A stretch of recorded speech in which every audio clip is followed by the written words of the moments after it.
बंदी छोड़ सतगुरु रामपाल जी परमेश्वर जी की जय हो। सत्साई भाई और बहनों, दया पूज्य गुरुदेव भगवान की, सतगुरु रामपाल जी परमेश्वर जी की, जिनके विशेष आशीर्वाद से, शुभ आशीर्वाद से आप और हम सभी सत्सेवक भाई बहन साथ संगति से जुड़कर भक्ति मार्ग पर गुरुदेव के तत्व ज्ञान को आधार बनाकर मोक्ष प्राप्ति के लिए निरंतर आगे की ओर बढ़ रहे हैं। आज का वीडियो खास है, अहम है और हमें गहरी शिक्षा मिलेगी। हाल ही हरियाणा में परशुराम जयंती मनाई गई, रोहतक के पैरावर में। हरियाणा के मुख्यमंत्री नायब सिंह सैनी भी आए, समाज के अन्य गणमान्य व्यक्ति भी आए। साथ में बेवजह बिन बुलाए मेहमानों की तरह परम पूज्य परमेश्वर सतगुरु रामपाल जी के भक्तों ने भी शामिल होना पड़ा। एक धोखे के तहत धोखा किया शतलोक आश्रम मैनेजमेंट हरियाणा ने, सतगुरु रामपाल जी के कलयुगी परिवार ने। परशुराम जयंती से ठीक एक दिन पहले रात्रि में अपने कोऑर्डिनेटर सिस्टम के माध्यम से भगत समाज को धोखा देकर शतलोक आश्रम धनाना में इकट्ठा किया गया कि आज गुरुदेव हिसार जेल से लाइव दर्शन देंगे 2 घंटे। सभी भगत भाई बहन ज़्यादा से ज़्यादा संख्या में आ जाओ। सच्चाई किसी को नहीं बताई। बेचारे भोले भाले भगत भाई बहन अपने गुरुदेव भगवान के दर्शनों की प्यासी आत्माएं दौड़ दौड़ कर चली आई और रात्रि में उन्होंने देखा कि हरियाणा रोडवेज की बसें इतनी ज़्यादा संख्या में आश्रम में क्यों आ रही हैं। 2 नहीं, 4 नहीं, 10 नहीं, 500 से ज़्यादा बसें रात्रि में हरियाणा रोडवेज की आ गई। संगत में खुसर पुसर शुरू हो गई। पता चला कि कल परशुराम जयंती है और हम भक्तों को आश्रम मैनेजमेंट के द्वारा परशुराम जयंती में भेजा जाएगा राजनीतिक रैली को सफल बनाने के लिए। भाई और बहनों, इस विषय पर हम चर्चा करेंगे। ये छोटी मोटी घटना नहीं है। आम जनता के लिए तो परशुराम जयंती मनाना एक साधारण सी घटना है, हर साल वो लोग मनाते हैं। परंतु सतगुरु रामपाल जी के भक्तों का कई हजारों की संख्या में उस रैली में जाना एक बहुत बड़ा विषय है। इस विषय पर हम चर्चा करेंगे। उससे पहले परम पूज्य परमेश्वर सतगुरु रामपाल जी भगवान का जयकारा लगाएंगे, क्योंकि गुरुदेव भगवान के आशीर्वाद के बिना कोई भी सत्संग, कोई भी साध संगति सफल नहीं हो सकती। बंदी छोड़ सतगुरु रामपाल जी परमेश्वर जी की जय हो।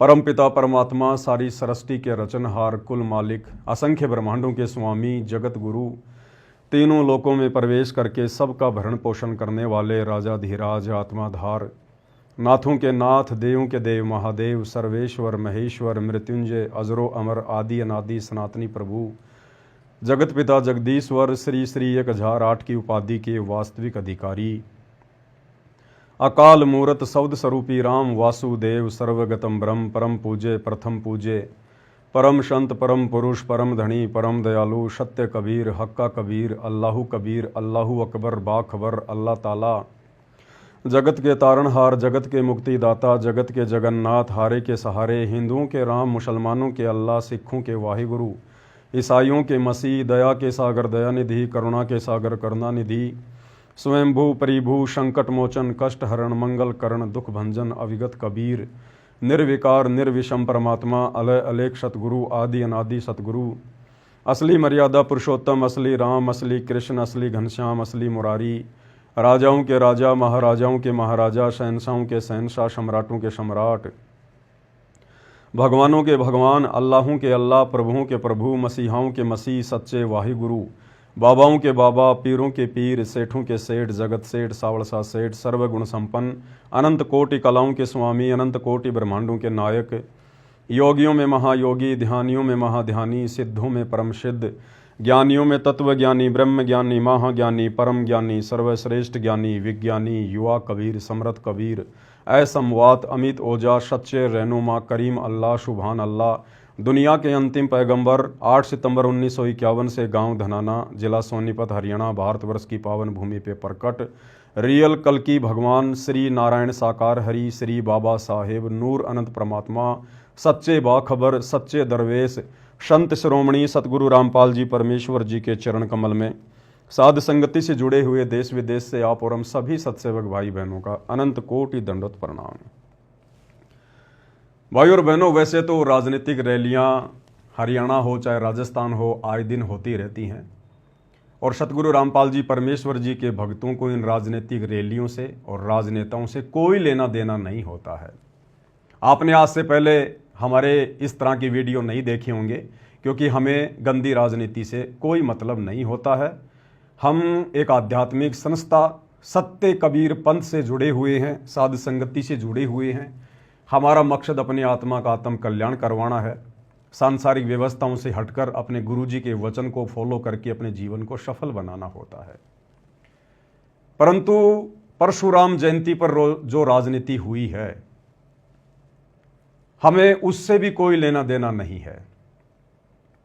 परंतु यदि जबरदस्ती हमारे गुरुदेव भगवान को उस राजनीति में घसीटा जाएगा, जिस सतगुरु का राजनीति से और राजनेताओं से सदा 36 का आंकड़ा रहा है। सन 1994 से सतगुरु रामपाल जी परमेश्वर जी ने आध्यात्मिक प्रवचन करने शुरू किए हैं। आप उनका एक गांव के सरपंच के साथ भी कोई फोटो नहीं दिखा सकते। आप उनका एक छोटा सा राजनीतिक स्टेटमेंट किसी भी राजनेता के साथ में नहीं दिखा सकते। परंतु 2014 बरवाला कांड के बाद सतगुरु रामपाल जी के कलयुगी परिवार ने, उनके बेटा बेटी भाई बंधु रिश्तेदारों ने अपने राजनीतिक स्वार्थों के चलते अपनी भक्ति का भी सत्यानाश किया है और लाखों की संगत जो अंधी होकर उन लोगों के पीछे चल पड़ी है, उनकी भक्ति और मर्यादाओं का भी सत्यानाश हो रहा है। तो अगर राजनीति में नाम आएगा हमारे गुरुदेव भगवान का, यदि राजनीति से जोड़कर हमारे गुरुदेव को बदनाम करने की साजिश की जाएगी, कोशिश की जाएगी, वो साजिश करता चाहे उनके परिवार वाले हों या संगत का कोई आम व्यक्ति हो या समाज का कोई भी व्यक्ति हो, तो वहां हमें बोलना पड़ेगा। यदि बात आती है अपने राजनीतिक स्वार्थों के चलते भगत समाज की मर्यादाएं तुड़वाने की, तो वहां हमें बोलना पड़ेगा। भाई और बहनों, इस घटना से आप और हमें एक बहुत गहरी शिक्षा मिलेगी, बहुत गहरी शिक्षा। गुरुदेव भगवान ने दास को प्रेरणा की तो दास लाइव आया। क्या शिक्षा है आप सबके सामने। काल हमें किस प्रकार से धोखा देगा, त्रिकुटी पर ये वर्तमान जो हमारा समय है, ये रिहर्सल हो रही है। हम इस रिहर्सल में सफल हो पाते हैं या असफल होते हैं, ये तो आप और हमारे बुद्धि और ज्ञान विवेक के ऊपर निर्भर करेगा। गुरुदेव ने तो सत्संग रूपी खीर खिलाने में कोई कसर नहीं छोड़ी, परंतु भगत समाज गुरुदेव के उस अमृत ज्ञान को अपने अंदर समा नहीं पाया और आज काल के जाल में फंसता जा रहा है, अपने ही भगत भाई बहनों के माध्यम से अंधविश्वास करके। जबकि ये अंधविश्वास, ये ब्लाइंड फेथ भक्ति मार्ग पर केवल अपने गुरुदेव भगवान पर करना होता है, उनके प्रवचनों पर करना होता है। किसी भगत के मनमाने आचरण पर ब्लाइंड फेथ नहीं करना होता है। तो काल हमें किस प्रकार से ठगेगा, क्योंकि ये दुनिया तो भाई और बहनों सांसारिक व्यवस्था में जी रही है। दुनिया अपने आप को बहुत ज़्यादा सियाना समझती है, परंतु ये दुनिया तो बहुत पीछे बाबा आदम के ज़माने में जी रही है। दुनिया केवल इन्हीं चीज़ों को सब कुछ मानती है कि विज्ञान ने ये कर दिया, विज्ञान ने वो कर दिया, मेरे घर में ये सुख हो गए, ये ठाट बाट हो गए, मैं नौकरी लग गया, मैंने बड़ी कोठी बना ली, बड़ी कार ले ली, इतने मेरे प्लाट हैं, मेरा फार्म हाउस है। दुनिया केवल बस इन्हीं चीज़ों में उलझी हुई है और ये सारी की सारी चीज़ें हैं काल की, काल व्यवस्था। आप और हम भाई बहनों को परमेश्वर ने तत्व ज्ञान देकर, आध्यात्मिक ज्ञान देकर काल की इन झूठी व्यवस्थाओं से, झूठे सुखों से कैसे बाहर निकला जाए, कैसे आने वाले समय में 84 लाख योनियों में उठाने वाले कष्टों से बचा जाए और कैसे अपने इस जन्म को भी सफल बनाया जाए। गुरुदेव ने हमें वो अद्वितीय आध्यात्मिक ज्ञान दिया है जो आध्यात्मिक ज्ञान दुनिया के पास में नहीं है। तो भाई और बहनों, ये हमारी रिहर्सल का समय है, परीक्षा का समय है। परमात्मा हमें चेक कर रहे हैं बारंबार। काल जानबूझकर अपने षड्यंत्र के तहत इस तरह की घटनाओं को जन्म देता है और परमात्मा काल के द्वारा पैदा की गई इस तरह की घटनाओं के माध्यम से अपने भक्तों की परीक्षा लेता है।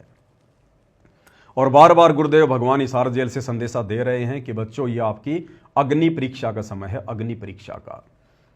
तो भाई और बहनों, ये जो घटना घटी है परशुराम जयंती वाली, इस घटना से हमें पता चलेगा कि काल किस प्रकार से अपना काम निकाल कर दूसरों के कंधों पर पैर रखकर बंदूक चलाकर अपना शिकार करके और जिसके कंधे पर खड़ा था फिर कैसे उसको ठोकर मारता है। मतलब के बिना कोई नहीं प्यारा। परमात्मा कहते हैं, जब तक बैल चले हड़िए में तब तक डाले चारा, और बूढ़ा हो तब नाथ काट दे वो घर घर लाठे खारिया। तो जैसे ही हरियाणा के एक मंत्री अरविंद शर्मा का राजनीतिक स्वार्थ पूरा हुआ, शतलोक आश्रम मैनेजमेंट हरियाणा के माध्यम से गुरुदेव के कलयुगी बेटों को, गुरुदेव के भाई को मोहरा बनाया गया। परशुराम जयंती वाले दिन हरियाणा के मुख्यमंत्री की रैली को सफल बनाने के लिए।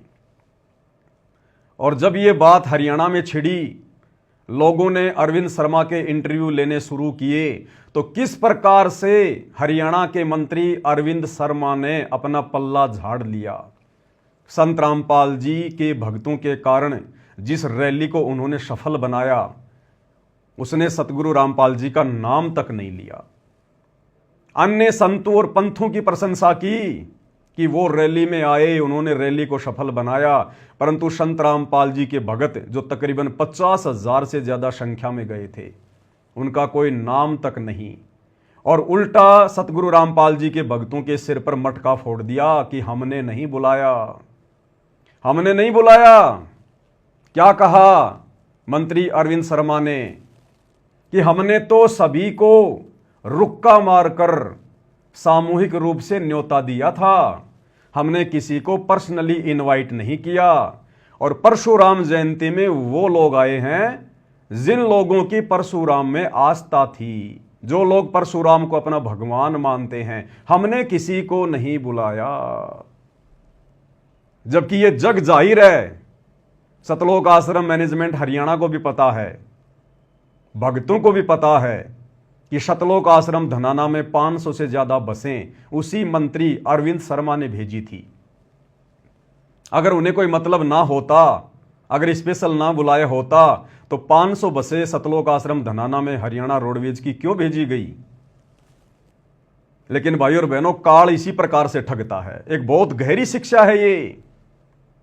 हम सत्सेवक भाई बहनों ने बहुत गहरी शिक्षा लेनी है कि हम निकट भविष्य में इस प्रकार की गलतियां ना करें, जो गलतियां दिन प्रतिदिन करके सतलोक आश्रम से जुड़े हुए भाई बहन करते जा रहे हैं और अपनी भक्ति का सत्यानाश करवा रहे हैं। तो जब मंत्री अरविंद शर्मा का इंटरव्यू लिया एक यूट्यूबर ने, तो किस प्रकार से उन्होंने जवाब दिया और अपना पल्ला झाड़ लिया कि भैया हमने किसी को नहीं बुलाया, हमने रामपाल जी के भक्तों को नहीं बुलाया, हमने तो सबको रुक्का मार के सामूहिक रूप से न्योता दिया था। और भैया इस रैली में तो वो आए हैं जिनकी आस्था परशुराम में थी। फोड़ दिया मटका भक्तों के सिर के ऊपर कि जिनकी आस्था भगवान परशुराम में थी वो आए हैं, हमने किसी को पीले चावल नहीं भेजे थे। सुनिएगा भाई और बहनों, साथ साथ विश्लेषण करते जाएंगे। क्या क्या कुछ कहा। अपने बयानों को लेकर अक्सर चर्चा में रहने वाले cabinet minister doctor Arvind Sharma, पिछले दिनों परशुराम जयंती मनाई गई, कई विवाद उस पर भी उठे। डॉक्टर साहब हमारे साथ हैं, क्या विवाद थे, कैसा समारोह रहा? डॉक्टर साहब सबसे पहले तो आपका स्वागत है।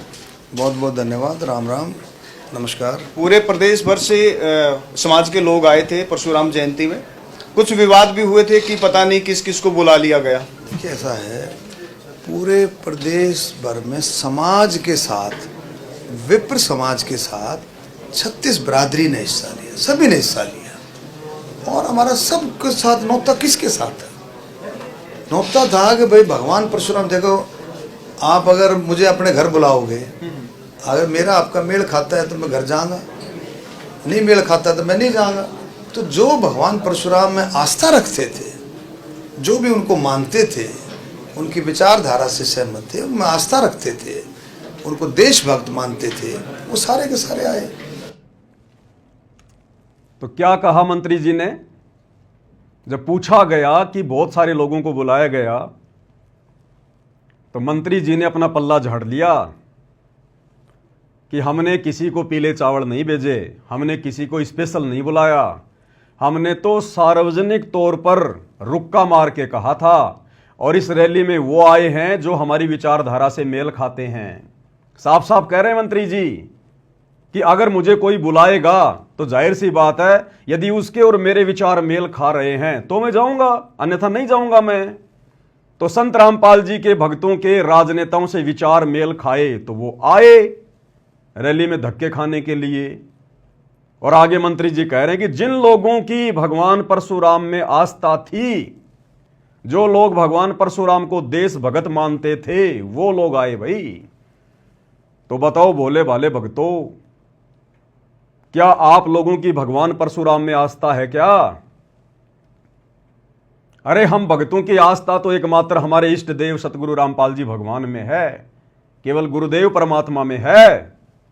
इसके अलावा यदि हमारी जरा भी आस्था श्रद्धा किसी अन्य में हो गई, देव महादेव में, सारी भक्ति का सत्यानाश हो जाएगा। तो मंत्री जी ने साफ साफ अपना पल्ला झाड़ लिया। ये काल इसी प्रकार से ठगता है क्योंकि राजनीति काल व्यवस्था है। तो काल ने अपना काम भी निकाल लिया, राजनेताओं ने अपना स्वार्थ भी सिद्ध कर लिया, गुरुदेव के मंद बुद्धि लड़कों को मोहरा बनाकर, और भोली भाली संगत की मर्यादा भी तुड़वा दी गई परशुराम जयंती में भेजकर। और जब सारा काम हो गया उसके बाद मंत्री जी आराम से बैठकर इंटरव्यू दे रहे हैं कि भैया जिसके विचार मेल खा रहे थे वो आया, यहां तो पर्सनली नहीं बुलाया किसी को भी, और जिन लोगों की आस्था भगवान परशुराम में थी यहां तो वो आए हैं। ये काल इस प्रकार से ठगता है भाई और बहनों, इस प्रकार से। इसलिए सतगुरु रामपाल जी भगवान हमें बार बार समझाते हैं कि बच्चों, काल व्यवस्था से पीछे हटो, संसार से पीछे हटो। ये राजनीति भक्ति मार्ग में नहीं चलती है, राजनीति काल व्यवस्था है। अगर आपने यही गधा कुत्ता सूअर बनना है, 84 लाख योनियों में भटकना है, तो करो जम के राजनीति भक्ति के साथ साथ, तुम्हें कौन रोकता है। तो शतलोक आश्रमों से जुड़े हुए भाई बहनों को विचार करना चाहिए, उनको सोचना चाहिए। पहली बात तो आप लोगों को सच्चाई नहीं बताई गई, आपकी पीठ में छुरा भोंका गया गुरुजी की आड़ में कि सभी भक्तों को 2 घंटे गुरुजी के दर्शन करवाएंगे लाइव हिसार जेल से वीडियो में। धोखे से आप लोगों को आश्रम में इकट्ठा किया गया और उसके बाद में आप लोगों को रैली में भेज दिया गया। आप लोगों की मर्यादाएं टूटी हैं। अरे रिहर्सल चल रही है। गुरुदेव ने कहा बच्चों, जब तुम त्रिकुटी पर जाओगे तुम्हें पता थोड़ी चलेगा कि तुम त्रिकुटी पर आ गए। हो सकता है ये परशुराम जयंती में जाना हमारी त्रिकुटी वाली परीक्षा हो। और काल ने हमें ठग लिया। हमने विश्वास करना चाहिए था अपने गुरुदेव के वचनों पर, और संगत ने विश्वास कर लिया गुरुदेव के लड़कों पर जो कि पहले से काल प्रेरित हैं। ऐसा ही हम त्रिकुटी पर कर बैठेंगे, ऐसा ही हम त्रिकुटी पर कर बैठेंगे। ये काल वहां पर कोऑर्डिनेटर का रूप बना के आ जाएगा, गुरुजी के लड़कों का रूप बना के आ जाएगा, गुरुजी के भाई का रूप बना के आ जाएगा। और इसी प्रकार से तुम लोगों को गुरुजी के दर्शनों के बहाने अपने पीछे पीछे ले जाएगा और ठोक देगा किसी देव के लोक में या किसी नरक लोक में। फिर क्या करोगे? तुम कैसे सावधान हो सकते हो जब तुम यहीं पर सावधान नहीं हो रहे, जब तुम रिहर्सल में फेल हो रहे हो। अरे कोई खिलाड़ी होता है, कोई पहलवान होता है, उसको नेशनल स्तर पर या ओलंपिक में भेजने से पहले उसकी रिहर्सल होती है। तो ये हमारी रिहर्सल चल रही है कि हम त्रिकुटी की परीक्षा में पास होने के लायक हैं या नहीं हैं। तो भला हम कैसे पास हो सकते हैं त्रिकुटी की परीक्षा में? हमने विचार करना चाहिए था, हमने सवाल जवाब करना चाहिए था उन बसों में बैठने से पहले कि भैया हम लोग बसों में बैठने तो नहीं आए, हम तो गुरुदेव के दर्शनों के लिए आए थे। हमारा राजनीति से क्या लेना देना, हमारे गुरु का राजनीति से कोई लेना देना नहीं है। हमें क्यों भेजा जा रहा भाई? किसी ने कोई सवाल जवाब नहीं किया। इसका मतलब सब के सब भेड़ चाल में अंध भक्ति हो रही है, शतलोक आश्रमों में अंध भक्ति।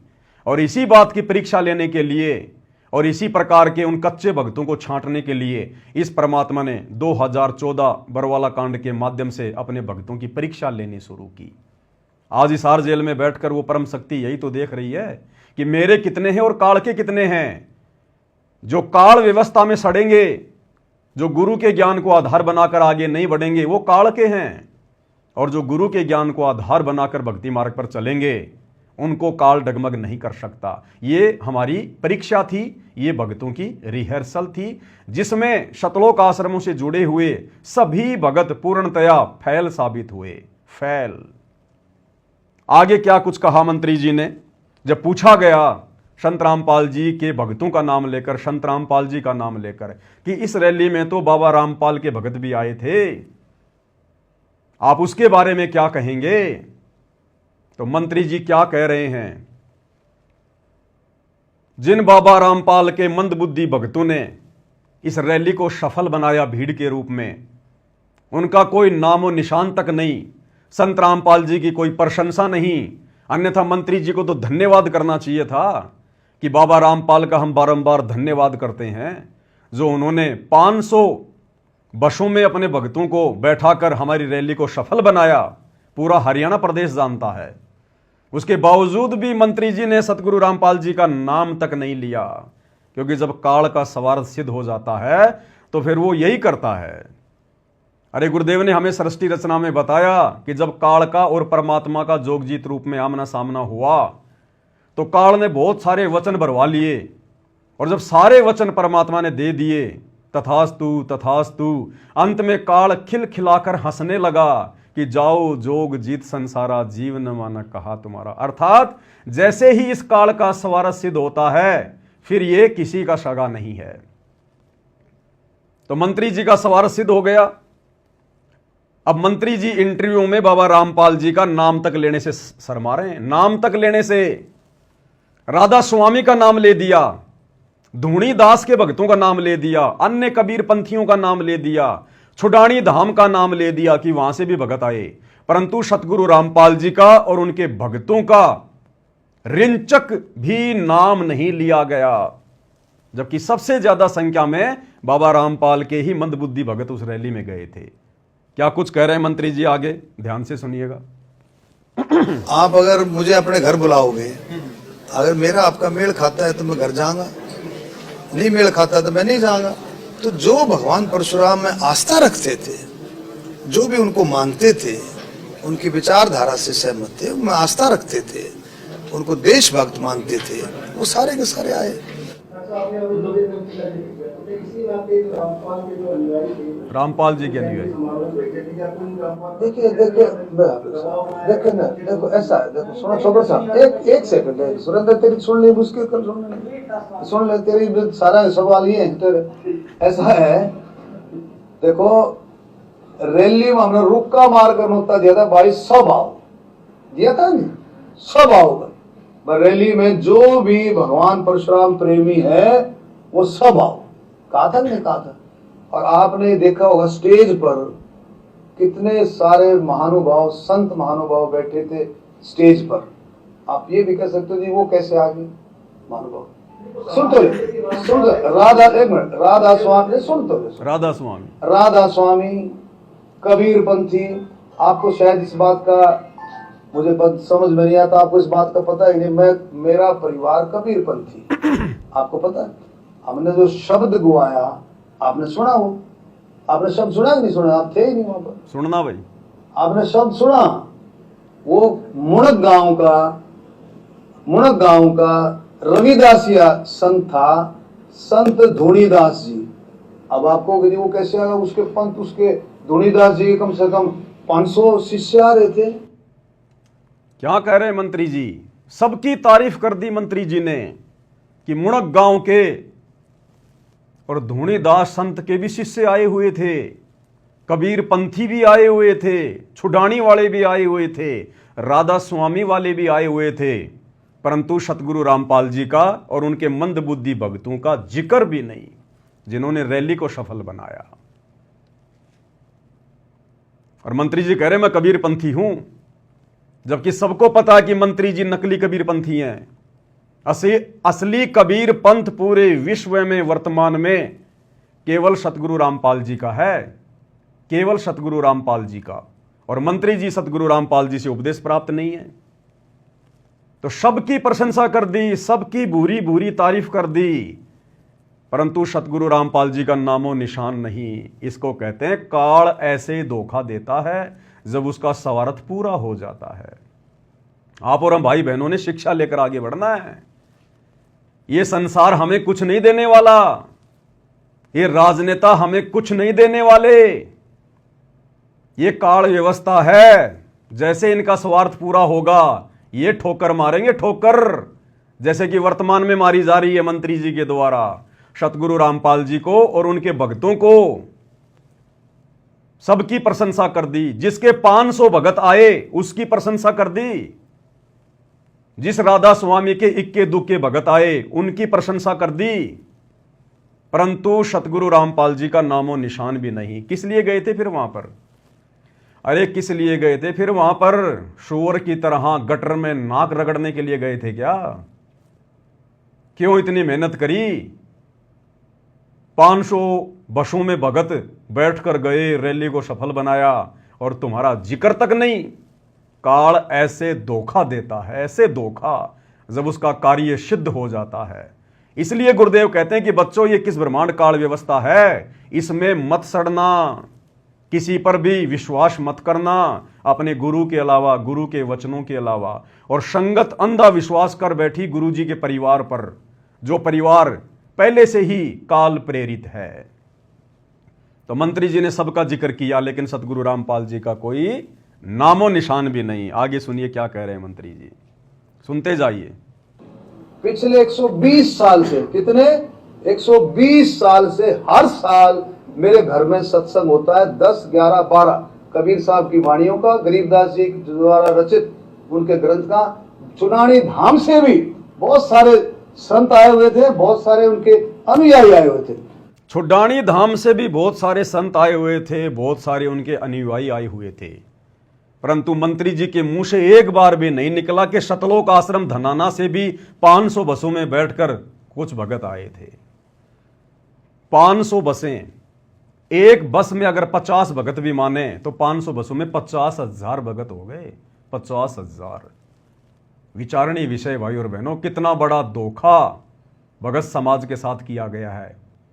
अरे मंत्री प्रशंसा करे ना करे, हम कोई प्रशंसा के भूखे नहीं हैं, परंतु जो मर्यादा तुड़वा दी गई है काल ने धोखा देकर, उससे कैसे बचोगे? वो भरपाई कैसे होगी भाई और बहनों? उनकी तो भरपाई नहीं हो पाएगी।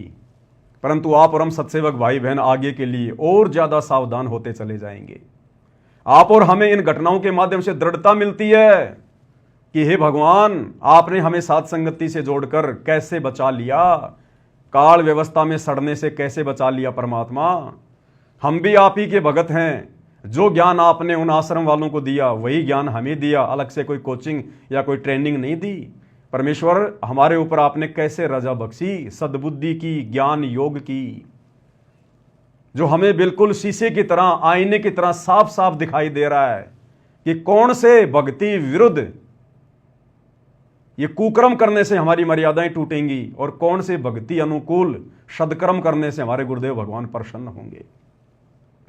तो आप और हमने गुरुदेव का सौ शुक्रिया अदा करना चाहिए कि गुरुदेव ने हमें साध संगति से जोड़ रखा है। तो मंत्री जी कह रहे हैं कि 120 साल से मैं कबीरपंथी हूं। बिल्कुल होंगे, नो डाउट। और आगे क्या कह रहे हैं मंत्री जी? तो आप लोगों को, हम सबको इस बात से, देखो किसी के ऊपर कोई प्रेशर नहीं था। पहली बात सुन लो, अपने आप अपनी मर्जी से आए। मंत्री जी कह रहे हैं किसी के ऊपर कोई प्रेशर नहीं था, अपनी मर्जी से आए हैं, अपनी मर्जी से। मंत्री जी ने पल्ला झाड़ दिया कि हमने नहीं बुलाया, हमने कोई बसे नहीं भेजी, हमने किसी को पीले चावल नहीं दिए आने के लिए।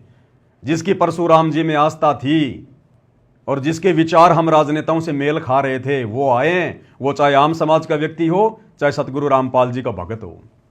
अब क्या करोगे भक्तों? मंत्री जी ने तो मटका फोड़ दिया तुम्हारे सिर पर। काल ऐसा ही करता है। एक कहावत है गांव में, गरज हटी और गुजरी नटी। गरज हटी और गुजरी नटी, यानी अपना स्वार्थ सिद्ध होते ही मुंह मोड़ लेना। तो ऐसा तमाचा मारा है मंत्री जी ने सतगुरु रामपाल जी के अंध भक्तों पर। उन्हीं के ऊपर उन्हीं का जूता, उन्हीं का सिर। ये काल ऐसे पीटता है भाई और बहनों, अपना स्वार्थ सिद्ध करके। आगे क्या कह रहे हैं मंत्री जी, ध्यान से सुनिएगा। अब गुरुदेव भगवान हमें क्या शिक्षा दे रहे हैं भाई और बहनों। ये हिसार जेल से आया हुआ विशेष संदेश है, विशेष संदेश नंबर 45। और ये कोई आज का नहीं है, ये आज से 2.5-3 साल पहले सतलोक आश्रम के नामदान सेंटरों पर सुबह सुबह 5 बजे जो ये भीड़ जाया करती थी सत्संग सुनने के लिए, ये वही विशेष संदेश हैं जो पहले नामदान सेंटरों पर आए थे। उसके 2 साल बाद फिर ये यूट्यूब पर डाले जा रहे हैं। तो गुरुदेव ने तो हमें पहले ही आगाह कर दिया था, मालिक तो अंतर्यामी है, जानी जान है, उनको पता कि काल हमें कैसे कैसे ठगेगा। गुरुदेव ने तो हमें अपने रिश्तेदारों तक से भी जो अनुपदेशी हैं, हमने उनसे भी ज्यादा मेल मिलाप ना रखने की सलाह दी है कि तुम्हारा यहां पर कोई नहीं है, तुम कति लावारिस हो, लावारिस। और जब तुम सतगुरु की शरण में आ जाते हो, उसके बाद तो ये काल तुम्हें ज्यादा से ज्यादा नीचे नरक में ले जाने का प्रयास करेगा। तुम्हारे साथ में तरह तरह के षड्यंत्र करेगा। वो षड्यंत्र किसी भी अनुपदेशी के माध्यम से हो सकता है, उपदेशी के माध्यम से जो मर्यादा तोड़कर भगत बनने का ढोंग कर रहा है उसके माध्यम से हो सकता है, तुम्हारे रिश्तेदारों के माध्यम से हो सकता है। तो गुरुदेव ने तो हमें यहां तक समझा दिया कि बच्चों, ये रिश्तेदार भी किसी के नहीं है। मतलब के बिना कोई नहीं प्यारा, शवारत के बिना कोई नहीं प्यारा। और गुरुदेव कह रहे हैं कि तुम क्या रिश्तेदारियों में आना जाना, फालतू में उनसे मेल मिलाप करना, इस मोह ममता में पड़े हो, तुम मोक्ष मार्ग पर चल रहे हो और काल की व्यवस्था में सड़ रहे हो। गुरुदेव कह रहे हैं तुम किसी रिश्तेदार से 20,000 रुपये उधार ले लो और उसको समय पे मत दो, अगली बार तुम्हें चाय की भी नहीं पूछेगा, चाय की भी। ये रिश्तेदार, तुम्हारे रिश्तेदार तुम्हें अपने दरवाजे पर देखकर भी खुश नहीं है। गुरुदेव के कहने का मतलब है कि बच्चों, प्यार प्रेम से तो रहो, सबको मीठा बोलो, लेकिन पहले की तरह काल व्यवस्था से बाहर निकलो। इतना अंदर मत घुसो काल के अंदर। जो अनुपदेशी है वो काल है। और यहां सरेआम राजनेताओं के अंदर घुसा जा रहा है, राजनेताओं की रैलियों में घुसा जा रहा है। आंखें बंद करके तो कैसे भक्ति सफल कर पाएंगे हम, कैसे हम सतलोक जा पाएंगे। काल तो हमें यही ठग रहा है धरती पर। अभी तो त्रिकुटी शेष है, त्रिकुटी के बाद में उसका झांझड़ी दीप आएगा। जब जाएंगे हम उसके वहां पर, जब उसके सिर पर पैर रखने का समय आएगा तो वो कैसे सर नीचा करेगा। हम तो यहीं पर ठगे जा रहे हैं उसके द्वारा, वो बाहर कैसे निकलने देगा हमें। और जबरदस्ती गुरुदेव भगवान करेंगे नहीं। तो गुरुदेव हमें एक छोटे से सत्संग के माध्यम से, ये 2 मिनट का सत्संग है, गुरुदेव ने तो हमें अपने अनुपदेशी यार, दोस्त, मित्र, रिश्तेदारों से भी दूरी बनाकर अपनी भक्ति सफल करने की शिक्षा दी है। और आप लोग क्या कर रहे हो? वो राजनेता ना तुम्हारे कोई यार, दोस्त, रिश्तेदार, और फिर भी तुम अंधे होकर उनकी रैलियों में भीड़ के रूप में जा रहे हो। ठीक है, धोखा हो गया तुम्हारे साथ में, तुम्हारे ही भगत भाई बहनों ने धोखा कर दिया, गुरुदेव के बेटा बेटियों ने धोखा कर दिया, आश्रम मैनेजमेंट ने धोखा कर दिया। लेकिन कम से कम अब तो आंखें खोलो, अब तो इन लोगों से दूरी बनाओ, अब तो कम से कम ज्ञान को आधार बनाओ, अब तो उन आश्रमों में जाना छोड़ो, घर बैठकर भक्ति करो, ज्ञान को आधार बनाओ, मर्यादा निभाओ। जैसे हम सत्सेवक भाई बहन साथ संगति से जुड़कर पिछले 10-12 वर्षों से हम किसी आश्रम में नहीं गए, किसी नामदान सेंटर पर नहीं गए, और हमारा गुरु भगवान पल पल शब्द रूप में हमारे साथ में है, पल पल किसी का बाल भी बांका नहीं होने दे रहा, बाल भी बांका, और अपने बच्चों को ऐसे रख रहा है इस काल व्यवस्था में जैसे समुद्र के ऊपर नौका चलती है।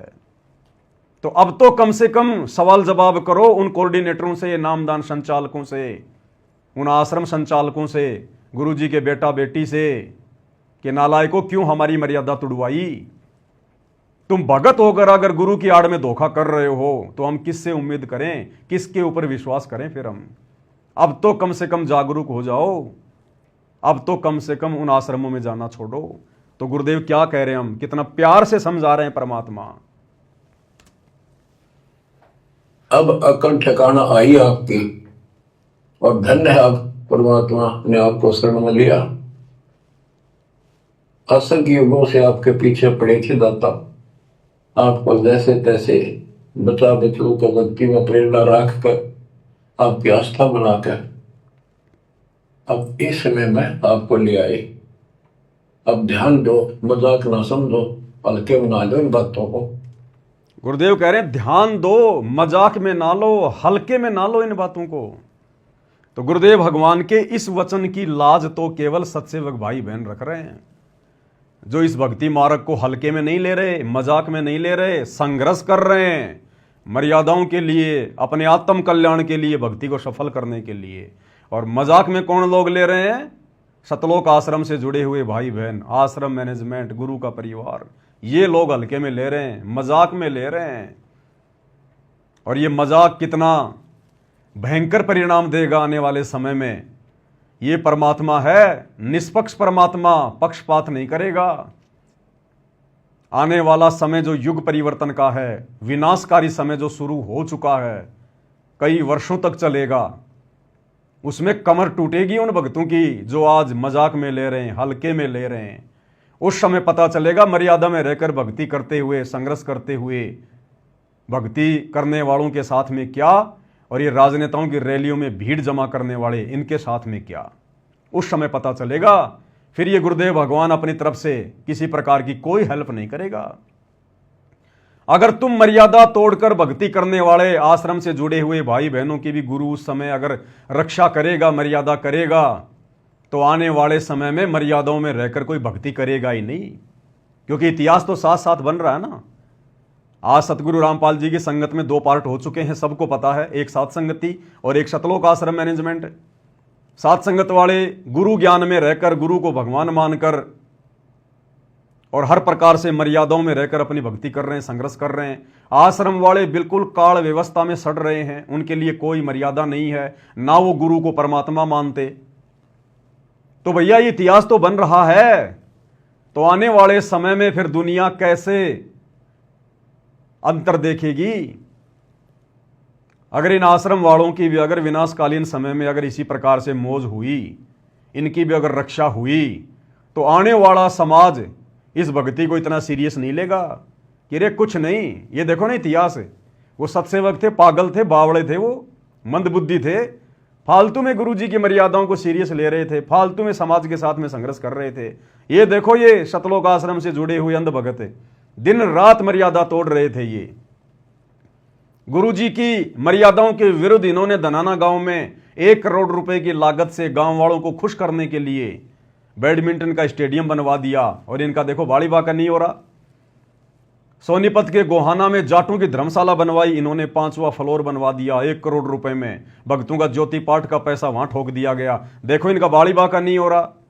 हरियाणा के जाट आरक्षण में लाखों की संख्या में ये आश्रम से जुड़े हुए भाई बहन वहां जाकर बैठे, देखो ना इनका कोई बाड़ी बाका नहीं हो रहा। राजस्थान के गैंगस्टर आनंदपाल सिंह की सीबीआई जांच का इन्होंने समर्थन किया, 5 लाख रुपए चंदे के रूप में दिए गैंगस्टर की सीबीआई जांच के लिए राजपूत करनी सेना को, देखो इनका बाली बाका नहीं हो रहा। अपने स्वार्थ के लिए ना जाने इन्होंने क्या क्या कुकर्म कर दिए। अयोध्या में इन्होंने भंडारा लगा दिया आन उपासकों के लिए, देखो ना आज इनका बाली बाका नहीं हो रहा। तो आने वाले समय में इस भक्ति को कोई सीरियस नहीं लेगा, गुरु की मर्यादाओं को कोई सीरियस नहीं लेगा। इसलिए थोड़े समय बाद जब वो विनाशकारी समय शुरू होगा, उस समय पता चलेगा इन मंदबुद्धि सतलोक आश्रम से जुड़े हुए अंध भक्तों को कि मर्यादा तोड़कर भक्ति का ड्रामा करने की क्या सजा मिलती है। और गुरु की गैर हाजिरी में गुरु को परमात्मा मानकर, ज्ञान को आधार बनाकर, डरकर भक्ति करते हुए, संघर्ष करते हुए अपनी भक्ति को सफल बनाने का क्या परिणाम निकलता है, ये आने वाले समय में पता चलेगा। तो क्या कह रहे हैं गुरुदेव? ये तो कल फूक निकल जाएगी, परसों तो में कौन पूछेगा, जिसके ऊपर सब कुछ नुकसान हुए बैठे। अब ध्यान दो, मजाक ना समझो, हल्के बना लो इन बातों को। ये तो कल फूक निकल जाएगी, परसों तो में कौन पूछेगा, जिसके ऊपर सब कुछ नुकसान हुए बैठे। ये परिवार, ये संसार, ये लोग लाग रिश्तेदार, ये भी इतने साथ से रहेंगे आपका जब तक आपका ठीक ठाक गुजारा है। जिस दिन आप हैंड टू माउथ हो जाओगे, अपने द्वार पर देख कर राजी नहीं होंगे रिश्तेदार को, पड़ोसी भी। सुन लो, ये कति यूनिवर्सल ट्रूथ है। क्या कहा गुरुदेव जिस ने? दिन आप हैंड टू माउथ हो जाओगे, अपने द्वार पर देख कर राजी नहीं होंगे रिश्तेदार को, पड़ोसी भी। ये कति यूनिवर्सल ट्रूथ है। गुरुदेव कह रहे हैं जिस दिन तुम हैंड टू माउथ हो जाओगे, यानी अपने रिश्तेदारों के किसी मतलब के नहीं रहोगे, ये रिश्तेदार तुम्हें अपने घर के दरवाजे पर देखकर भी खुश नहीं होंगे जिनके ऊपर तुम चौड़े हुए बैठे हो। तो जब रिश्तेदार ऐसा कर सकते हैं, क्योंकि परमेश्वर कह रहे हैं साध वचन पलटे नहीं पलट जाए ब्रह्मांड, ये अंतर्यामी भगवान है और कह रहे हैं यूनिवर्सल ट्रूथ है, सार्वभौमिक सत्य है, ये झूठ रिंचक भी नहीं है। तो जब रिश्तेदार ऐसा कर सकते हैं, राम समाज में कर रहे हैं, हम देख रहे हैं ना, तो ये राजनेता हमारे लगते क्या हैं? गुरु का परिवार हम भक्तों का लगता क्या है? आज तुम इन आश्रमों में जा जाकर आर्थिक रूप से और शारीरिक रूप से इनका सहयोग कर रहे हो, इसलिए तुम्हें लड्डू जलेबी बर्फी खिला रहे हैं। तुम कल को सारे साथ संगति से जुड़ जाओ, ये तुम्हारा मुंह देखकर खुश नहीं है, मुंह देखकर भी। तो ये परमेश्वर कह रहे हैं कि जब तुम कल को हैंड टू माउथ हो जाओगे ना, ये तुम्हें अपने दरवाजे पर देखकर खुश नहीं होंगे। तो बताओ, राजनेता तो हमारे लगते ही क्या हैं? वो तो रिश्तेदार भी नहीं है जिनकी रैली को सफल बनाने के लिए तुम लोग भेड़ के रूप में वहां चले गए। ये विचारणीय विषय है। ये संगत ने हल्के में ले लिया सतगुरु को, सतगुरु के ज्ञान को। इसका परिणाम भयंकर होगा, भयंकर। ये निष्पक्ष परमात्मा है, निर्मोही परमात्मा है। इसका कोई बेटा बेटी भाई बंधु रिश्तेदार जवाई मामा मामी फूफा फाफा नहीं है।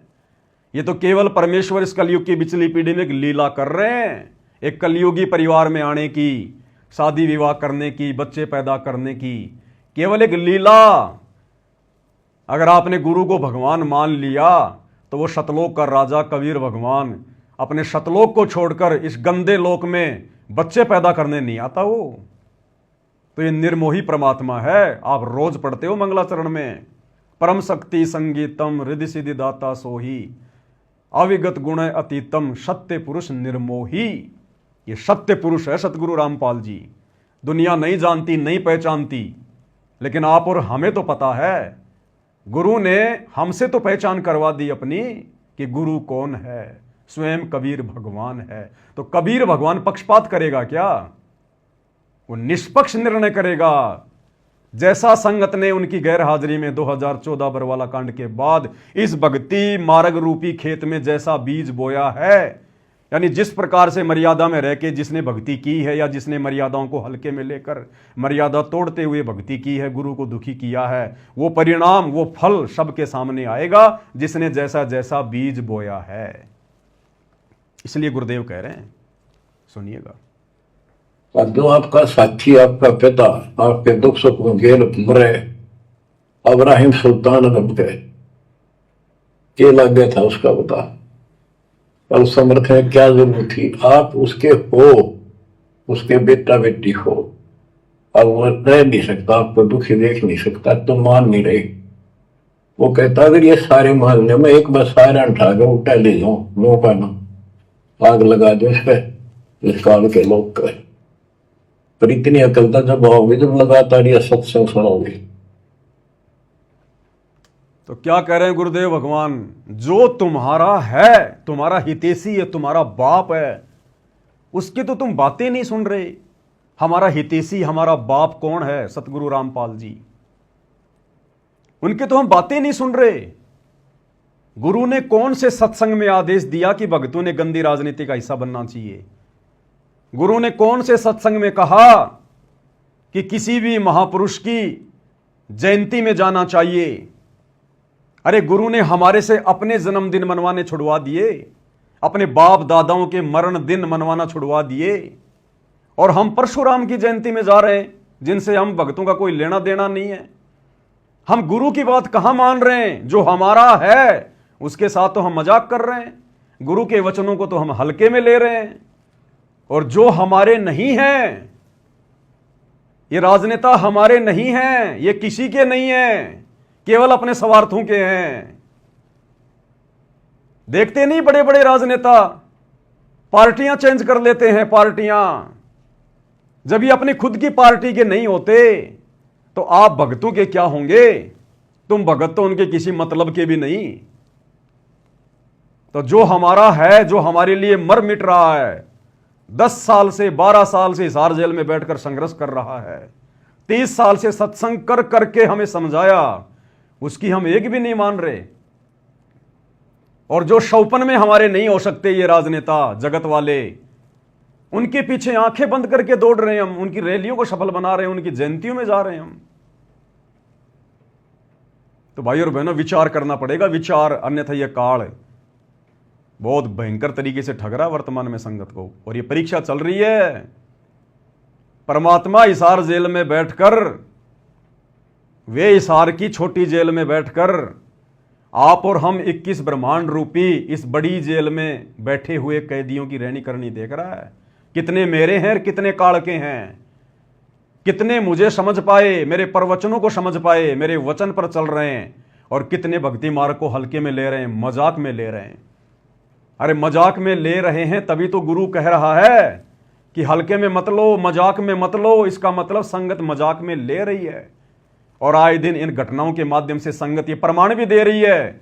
राजनेताओं की रैलियों में जाकर, परशुराम की जयंती में जाकर, स्टेडियम बनाकर, धर्मशालाएं बनवाकर, गुंडों की सीबीआई जांच का समर्थन करके, अयोध्या में भंडारा लगा के, अन्य तरह तरह के कुकर्म करके, भक्ति विरुद्ध कर्म करके, संगत साथ में प्रमाण भी दे रही है कि गुरुजी हम कच्चा पक्का काम नहीं करते। ये ना सोच लेना कि हम लोग ऐसे वैसे हल्के में ले रहे हैं, हम तो परमाणु के साथ में हल्के में ले रहे हैं आपको और आपके ज्ञान को।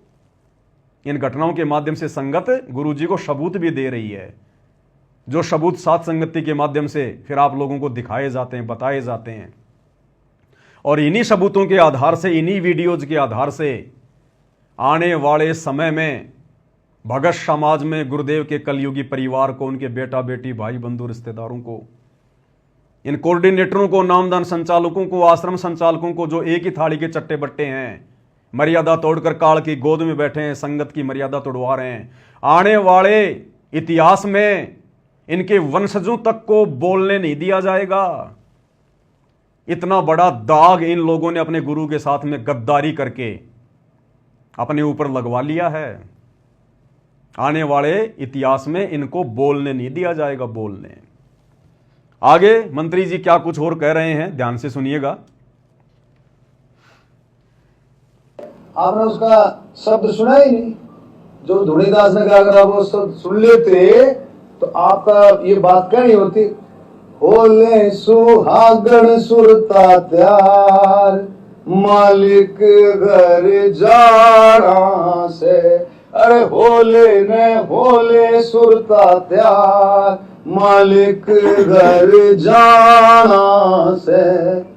नाले धोले ओढ़ पैर लेकर सोड़ा सिंगार। इस गहरा समझना, इसका शब्द का मतलब समझना। नाले धोले ओढ़ पैर लेकर सोड़ा सिंगार। राज नहीं तो कड़के परसों आवेंगे तेरे लेवनहार, मालिक घर जाना से। ये शब्द किसने गाया? ये धुनीदास जी ने, कबीरपंथी। अरे मंत्री जी एक बार बोल देते। धुनीदास जी से ज्यादा तो ये शब्द सतगुरु रामपाल जी ने गाया है। सतगुरु रामपाल जी ने, कबीरपंथी धुनीदास जी ने गाया ये शब्द। सतगुरु रामपाल जी का कोई नामो निशान नहीं, क्योंकि मंत्री जी को शर्म आ रही है। शर्म आ रही है मंत्री जी को कि जेल में बैठे हुए एक व्यक्ति का मैं कैसे नाम लूं। जब ये वीडियो हरियाणा की जनता में जाएगा तो लोग क्या सोचेंगे मेरे बारे में कि एक जेल में बैठे हुए, देशद्रोह का मुकदमा लगवाकर जेल में बैठे हुए व्यक्ति की मंत्री जी प्रशंसा कर रहे हैं। जनता मेरे बारे में क्या सोचेगी? मंत्री जी अपनी इज्जत रक्षा के लिए सतगुरु रामपाल जी का नाम तक नहीं ले रहे, जबकि धूणी दास जी से ज्यादा शब्द ये सतगुरु रामपाल जी ने अपने प्रवचनों में गाया, संगत में गाया।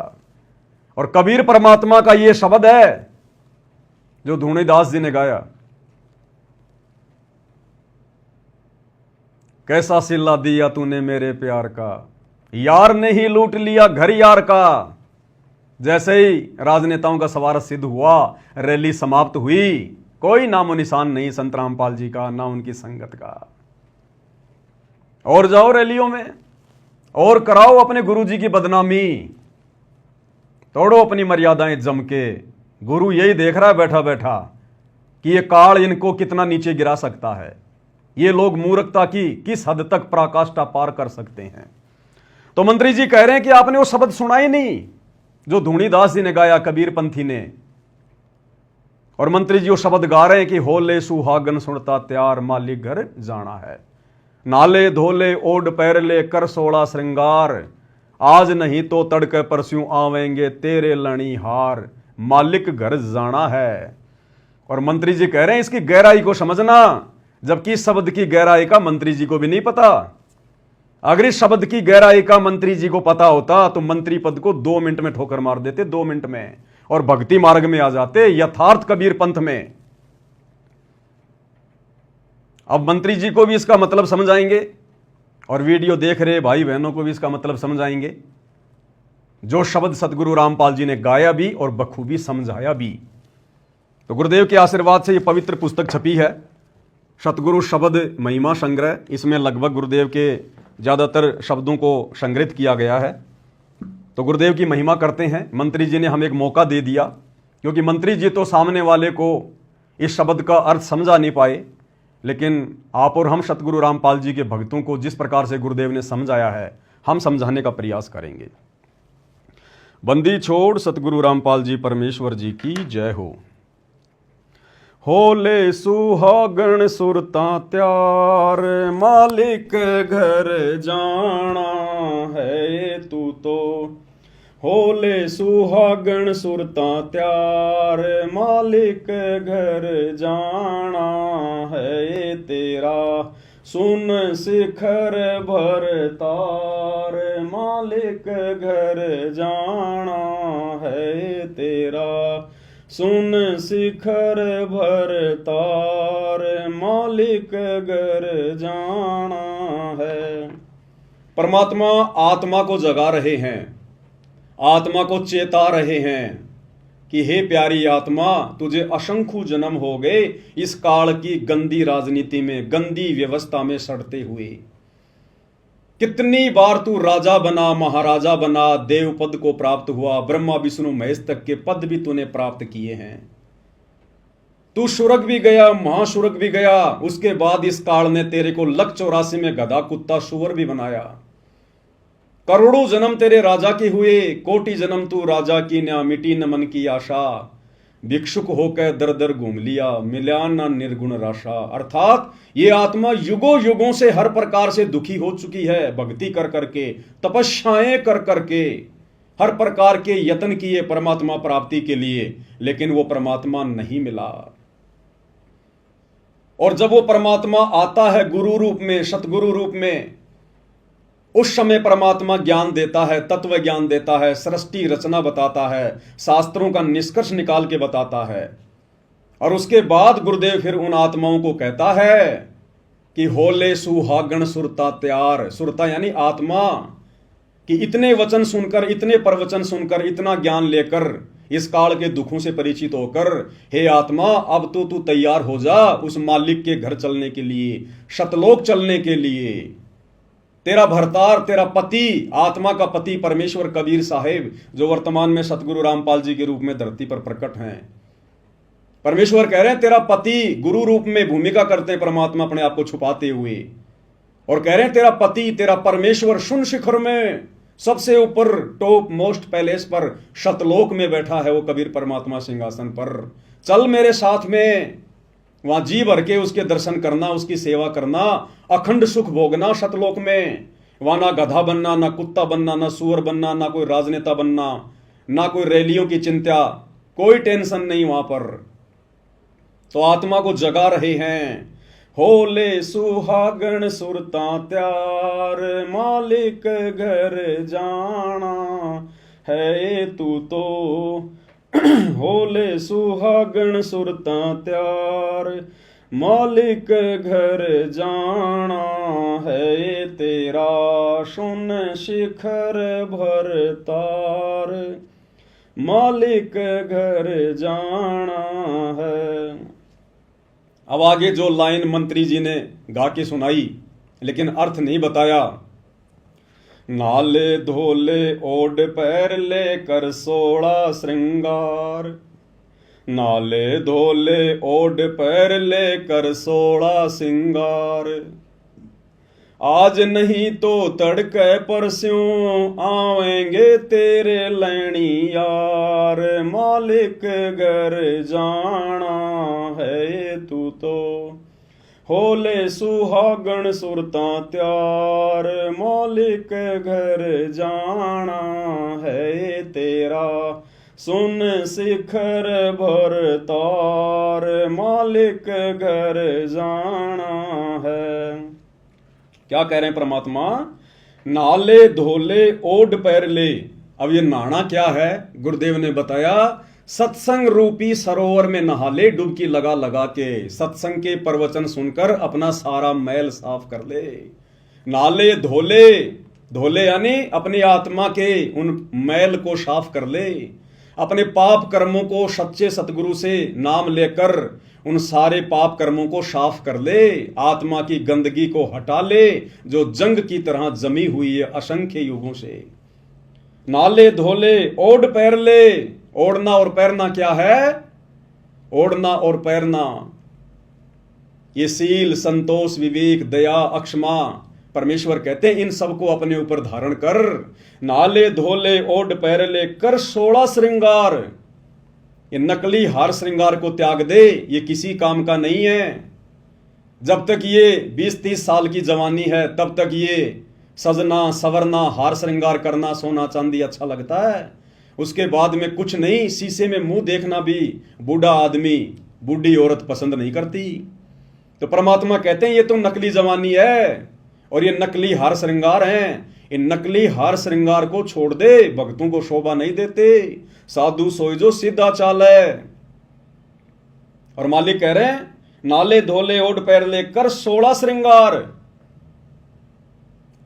आत्मा के 16 श्रृंगार, आत्मा के 16 आभूषण जिनके बारे में दुनिया जानती भी नहीं है। लेकिन ये आत्मा के 16 श्रृंगार, 16 आभूषण आत्मा उस समय धारण कर पाएगी जब ये नकली हार श्रृंगार को उतारेगी। सोने चांदी, आर्टिफिशियल ये ज्वेलरी वगैरह को पहनना छोड़ेगी। अरे परमेश्वर ने हमें इतना सुंदर मनुष्य शरीर दिया है, जिसका जैसा संस्कार था वैसा उसका रंग रूप है। परमेश्वर ने कोई कमी बना के हमें मां के गर्भ से बाहर भेजा है क्या? जो हम गहने वाने पहन के, बिंदी सिंदूर लगा के, मेकअप माकअप करके हम और ज्यादा सुंदर दिखने की चाहत में घूमते रहते हैं। क्या भगवान ने मां के पेट में हमारे को बनाते समय, इस चोले को बनाते समय कोई कमी छोड़ दी क्या? क्या हम भगवान से भी ज्यादा समझदार हैं क्या? अगर नाक में ये नथ पहनने से और गले में हार पहनने से, माथे पर बिंदी लगाने से, सिंदूर लगाने से, कान में यदि सोने चांदी के वो कुंडल पहनने से अगर ज्यादा सुंदर लगते हैं तो वो भगवान मां के गर्भ में एक एक छेद निकाल के भेज देता। वो परमात्मा तो सोने चांदी के आभूषण भी लगा के भेज देता मां के गर्भ से। महाभारत के युद्ध में आपने उपकरण को तो देखा होगा, सोने का कवच था उसका, सोने का कवच, पैदाइशी सोने के कुंडल थे उसके, पैदाइशी। क्या परमात्मा आप और हमारे लगा के नहीं भेज सकता था? लेकिन हम बिना ज्ञान के, बिना आध्यात्मिक ज्ञान के, परमात्मा के द्वारा जो रचना की गई है स्त्री या पुरुष की मां के गर्भ में, हम उसमें छेड़खानी करते हैं। नाक में छेद निकलवा लिया, कान में निकलवा लिया, तरह तरह के आभूषण धारण कर लिए। ये परमेश्वर की बेइज्जती करना है कि आपको ढंग से मूर्ति बनानी नहीं आई मां के गर्भ में, आपने सुंदर बना के नहीं भेजा, सुंदर तो अब लगेंगे हम ये काल के नकली आभूषण पहन के। इसलिए आम समाज पहने तो पहने, जो लोग भक्तिहीन हैं, नकली भक्ति कर रहे हैं, जिनको भक्ति और भगवान की एबीसीडी का भी नहीं पता, वो तो जो मर्जी पहने, जो मर्जी खाएं, जो मर्जी करें, उनसे हमें कोई लेना देना नहीं। लेकिन जब ये आत्मा सतगुरु की शरण में आ जाती है, जैसे आज धरती पर एकमात्र सतगुरु रामपाल जी, इनकी शरण में आने के बाद फिर हमने नकली आभूषणों को त्यागना पड़ेगा। आत्मा को शब्द के माध्यम से चेता रहे गुरुदेव कि नहाले धोले ओढ़ पैर ले, कि सत्संग रूपी सरोवर में डुबकी लगा लगा के नहाले, मल मल के अपना मैल उतार ले। और कल 16 श्रृंगार, अब आत्मा के 16 श्रृंगार कौन से हैं जिनको धारण किए बिना हम अपने सतगुरु को प्यारे नहीं लगेंगे। जैसे आम समाज में स्त्री तरह तरह के श्रृंगार करती है, किस लिए? ताकि मैं अपने पति देव को सुंदर लगूं। इसी प्रकार आत्मा के 16 श्रृंगार भगत ने करने पड़ेंगे, जो 16 श्रृंगार हमें गुरुदेव ने दिए हैं, जो बताए हैं। ये सात संगति का लोगो जो इस लैपटॉप के पीछे लगा हुआ आप जी देख रहे हैं, पीले कलर का, और इस पुस्तक के पीछे भी ये लोगो लगा हुआ है। इस लोगो में 16 श्रृंगार लिखे हुए आत्मा के। और गुरुदेव ने कबीर सागर का सरलार्थ करते समय स्पष्ट रूप से लिख दिया कि जब तक आप मेरे से उपदेश लेकर इन तमाम आत्मा के श्रृंगारों को पूर्णतया अपने ऊपर धारण नहीं करोगे, आप मोक्ष प्राप्ति के योग्य नहीं हो सकते। तो कौन से 16 श्रृंगार हैं? मंत्री जी तो जानते भी नहीं उनके बारे में, जो गुरुदेव ने बताए। सबसे पहला, भक्ति कर निज जीव उबारे, यानी सतगुरु से नाम दीक्षा लेकर ज्ञान को आधार बनाकर भगत का एक ही टारगेट होना चाहिए कि किस प्रकार से मेरा आत्म कल्याण हो, मेरे जीव का कल्याण हो, मैं 84 लाख योनियों में जाने से बचूं। सबसे पहला आभूषण भगत की ये सोच होनी चाहिए, भगत का ये टारगेट होना चाहिए कि भक्ति कर निज जीव उबारे। परमात्मा कहते हैं आत्म प्राण उद्धार ही और धर्म नहीं कोई। अपनी आत्मा का उद्धार करवा ले, इससे बढ़कर दुनिया में कोई धर्म नहीं। दूसरा, ज्ञान को आधार बनाकर जो सतगुरु हमें ज्ञान देते हैं, जो तत्व ज्ञान देते हैं, निष्कर्ष निकालकर यथार्थ ज्ञान, सत्य ज्ञान, उस ज्ञान को आधार बनाकर, यानी उस ज्ञान के ऊपर अमल करके हम भक्ति सफल कर सकते हैं। विवेक, अब ये विवेक लगाने की बात थी ये। जब भगत समाज को आश्रम में बुलाया गया और उसके बाद जब 500 बसें आई, उन बसों में उनको बैठकर रोहतक के पैरावर में परशुराम जयंती में जाने के लिए कहा गया, तो उस समय भक्तों ने अपना विवेक लगाना चाहिए था कि भाई हम तो गुरु जी के दर्शनों के लिए आए थे, हमें वहां पर क्यों भेजा जा रहा है, हमारा क्या लेना देना मंत्री जी की रैलियों से। हम इतनी दूर से चलकर यहां पर मंत्री जी की रैली को सफल बनाने आए हैं क्या? परशुराम जी की जयंती से हमें क्या लेना देना, हमारे क्या लगे परशुराम जी, जिन लोगों के लगे वो अपना मनाए। जब दुनिया वाले हमारे गुरु जी का प्रकट दिवस मनाने के लिए आश्रम में नहीं आ रहे, तो हम परशुराम जी की जयंती मनाने क्यों जाएं भाई? तो यहां पर भक्तों ने विवेक का इस्तेमाल करना चाहिए था, लेकिन नहीं किया। चौथा, सत्य, भगत को हमेशा सत्य भाषण करना चाहिए। सत्य बोलने में जो भी कठिनाई आती है, गुरुदेव ने बताया भगत का तप बनता, तप भक्ति बनती है। तो भगत ने हमेशा सत्य भाषण करना चाहिए। शांति निज धर्मा, भगत ने अपने जीवन में शांति को लाना चाहिए। हड़बड़ाहट में नहीं जीना चाहिए, जल्दबाजी में फैसले नहीं लेने चाहिए, शांति रखनी चाहिए। भगत ने अपने गुरुदेव पर विश्वास करके कि मैं बिल्कुल पावरफुल हाथों में हूं, सतगुरु के हाथों में आ गया, मैं तो सतगुरु की जो है वो कठपुतली हूं, मेरा तो आत्म कल्याण निश्चित है, मेरा अब कुछ नहीं बिगड़ सकता, काल का विधान मेरे ऊपर लागू नहीं है जब तक मैं गुरु की मर्यादा में रह के भक्ति करूंगा। तो इन सारी बातों को सोचकर भगत ने अपने जीवन में शांति लानी चाहिए कि मेरा तो आत्म कल्याण निश्चित है। जब भगत को ये पूरी तरह से कन्फर्म हो जाएगा कि मेरा आत्म कल्याण निश्चित है, तो फिर चिंता किस बात की होगी, फिर टेंशन किस बात की होगी। आदरणीय गरीबदास जी ने कहा कि अजब नगर में ले गए हमको सतगुरु आण, और जिल के बिंब अगाध गति हम सूते चादर ताण। जब आदरणीय गरीबदास जी कबीर परमात्मा के साथ में गए, सतलोक देख कर आए, जब सारी व्यवस्था देख ली अपनी आंखों से कि हाँ बिल्कुल सत्य, परम सत्य, हम तो काल के जाल में फंसे हुए हैं, ये काल हमें 84 में ठोकता है, नरक में ठोकता है, थोड़े बहुत दिन के लिए राजा महाराजा बना देगा, देवता बना देगा, उससे ज़्यादा कष्ट फिर ये नरक में देता है। फिर ऊपर सतलोक में गए, वहाँ के सुख देखे, ठाट बाट देखे। उसके बाद उनको कन्फर्म हो गया कि जिलके बिंब अगाध गति, हम सूते चादर ताण, कि अब हमें कोई चिंता नहीं है, हमारा आत्म कल्याण तो निश्चित है। तो इसी प्रकार वर्तमान में सतगुरु रामपाल जी भगवान अपने सत्संग सुना सुनाकर हमें सतलोक दिखा रहे हैं। सतलोक का वर्णन करके हमने अपने बाप के वचनों पर विश्वास करना पड़ेगा, तब हमारी भक्ति सफल होगी। हर किसी को सतलोक नहीं दिखाएगा परमात्मा। उन आत्माओं को केवल अपना गवाह बनाना था, इसलिए सतलोक दिखाया। वर्तमान में सबको नहीं दिखाएगा। हमने उस सुयोग्य बेटी की तरह अपने बाप के ऊपर विश्वास करना पड़ेगा, जिस बेटी का बाप अपनी बेटी का रिश्ता तय करके आता है और आकर उसकी माँ को बताता है कि ऐसा ऐसा घर है, ऐसा ऐसा लड़का है, ऐसा उसका बिजनेस है, और लड़की कान लगाकर सुनती रहती है। लड़की अपने बाप के ऊपर अविश्वास नहीं करती कि मेरा बाप है ये, मेरे भविष्य का फैसला आंख बंद करके नहीं करेगा। और वो बेटी आंख बंद करके उस पराये घर में चली जाती है अपने बाप पे विश्वास करके। तो हमारा बाप, आत्मा का बाप सतगुरु रामपाल जी भगवान, ये कबीर परमात्मा, और ये तो हमें बिल्कुल प्रमाणित सत्य बता रहे हैं। ये भी नहीं कह रहे कि खाली मेरी बातों पे यकीन करो। देखो तुम्हारी गीता, वेद, कुरान, पुराण, बाइबल में, और उसके बावजूद भी अगर हम विश्वास नहीं करेंगे, चादर तान के नहीं सोएंगे, तो हमारे जीवन में फिर शांति कैसे आएगी। तो हमने गुरु के वचनों पर विश्वास करके संसार की व्यवस्था से हटके अपने अंदर शांति पैदा करनी पड़ेगी। तो पांचवा क्या लक्षण बताया गुरुदेव ने? शांति निज धर्मा। छठा संतोष। जब इतना सब कुछ क्लियर हो जाएगा, ज्ञान को आधार बना के भक्ति करेंगे, गुरु जी के वचनों पे चलेंगे, हर प्रकार से मर्यादा में रहेंगे, तो संतोष तो फिर ऑटोमेटिक आएगा। ये तो फिर बायो प्रोडक्ट है, ऑटोमेटिक फिर हमारे अंदर संतोष पैदा हो जाएगा। जब इतना ज्ञान हो जाएगा, जब इतना बुद्धि विवेक से हम भक्ति मार्ग के फैसले लेंगे, तो फिर संतोष तो ऑटोमेटिक पैदा होगा। प्रेम भाव, अपने सतगुरु में प्रेम भाव, अपने बच्चों में भी प्रेम, माता पिता में भी प्रेम, लेकिन वो प्रेम अलग है। सतगुरु से हमने विशेष प्रेम करना है।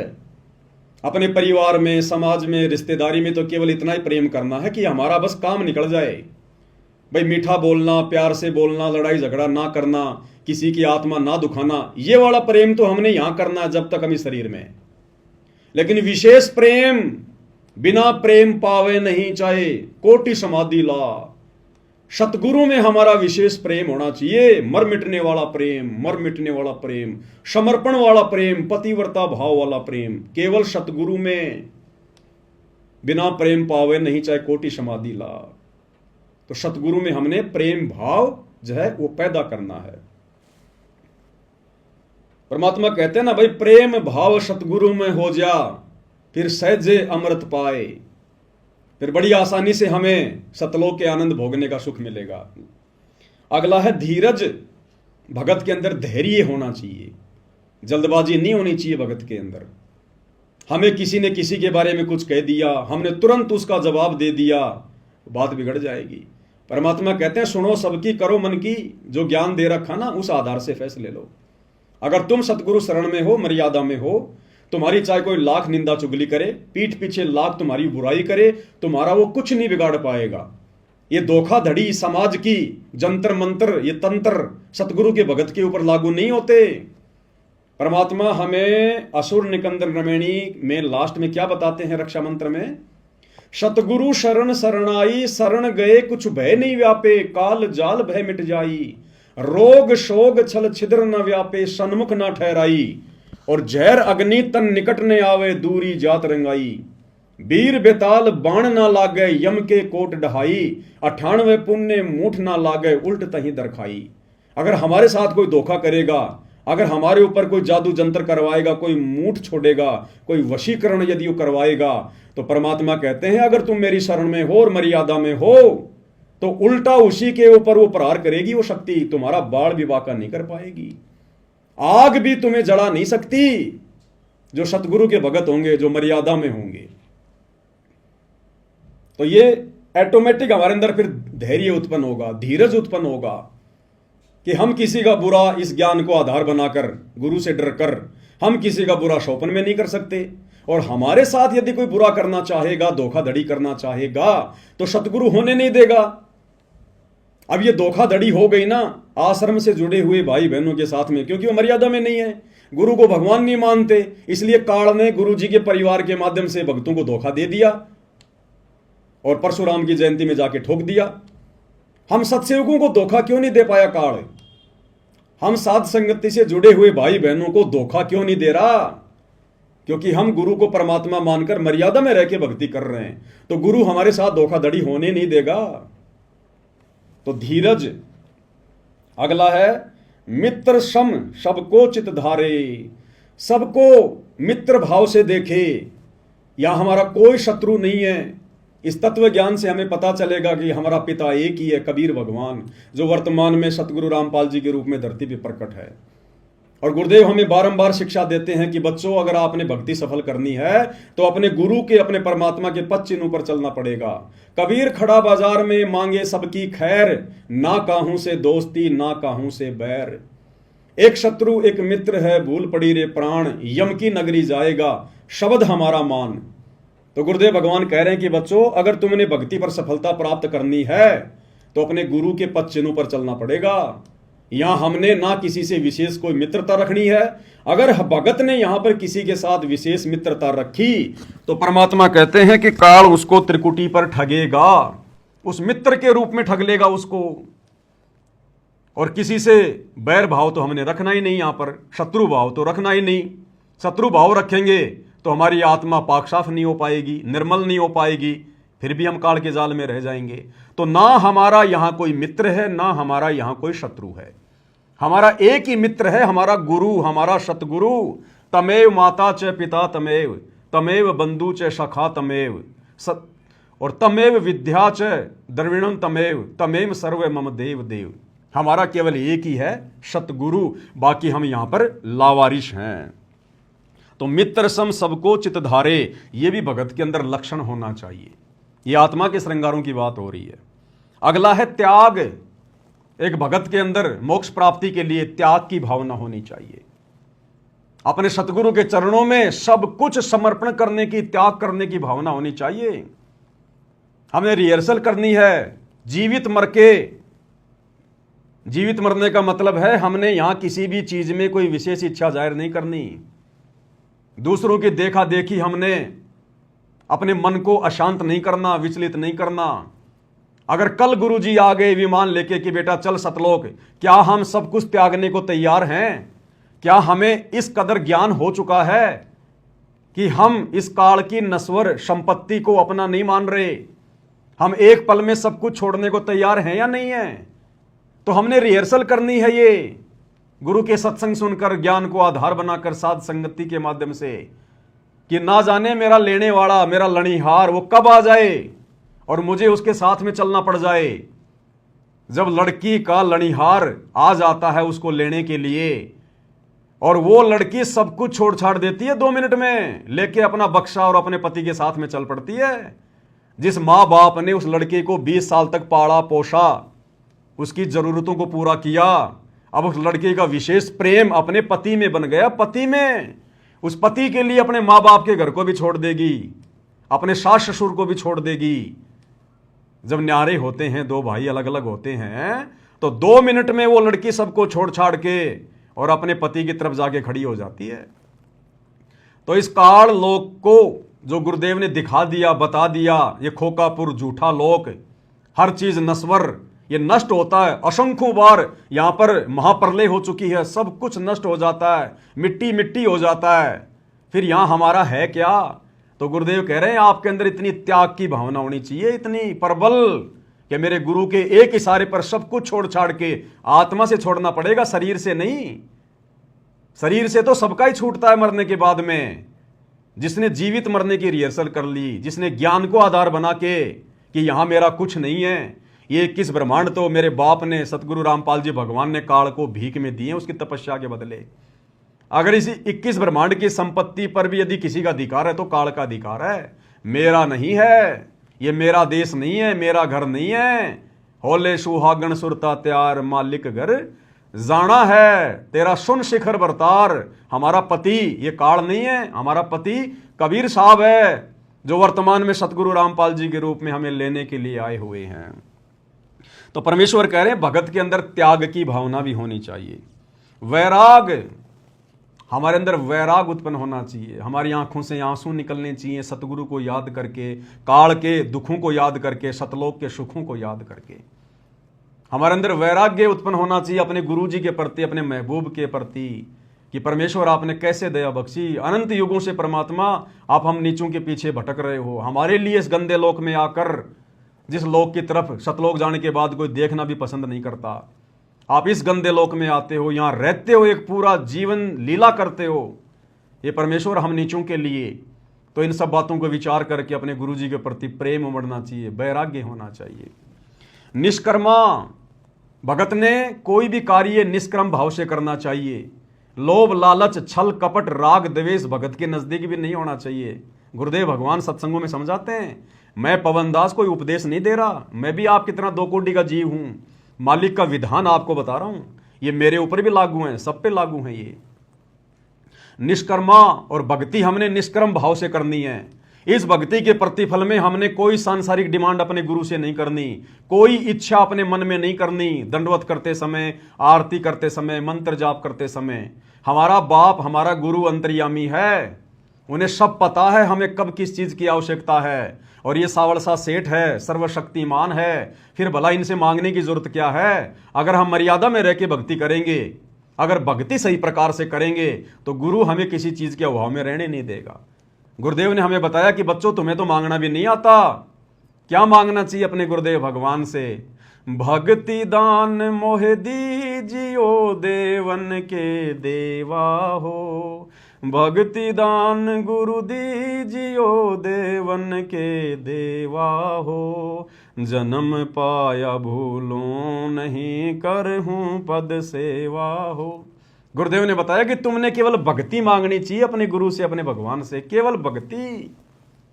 भक्ति में सब कुछ आ गया। गुरुदेव ने एक उदाहरण दिया,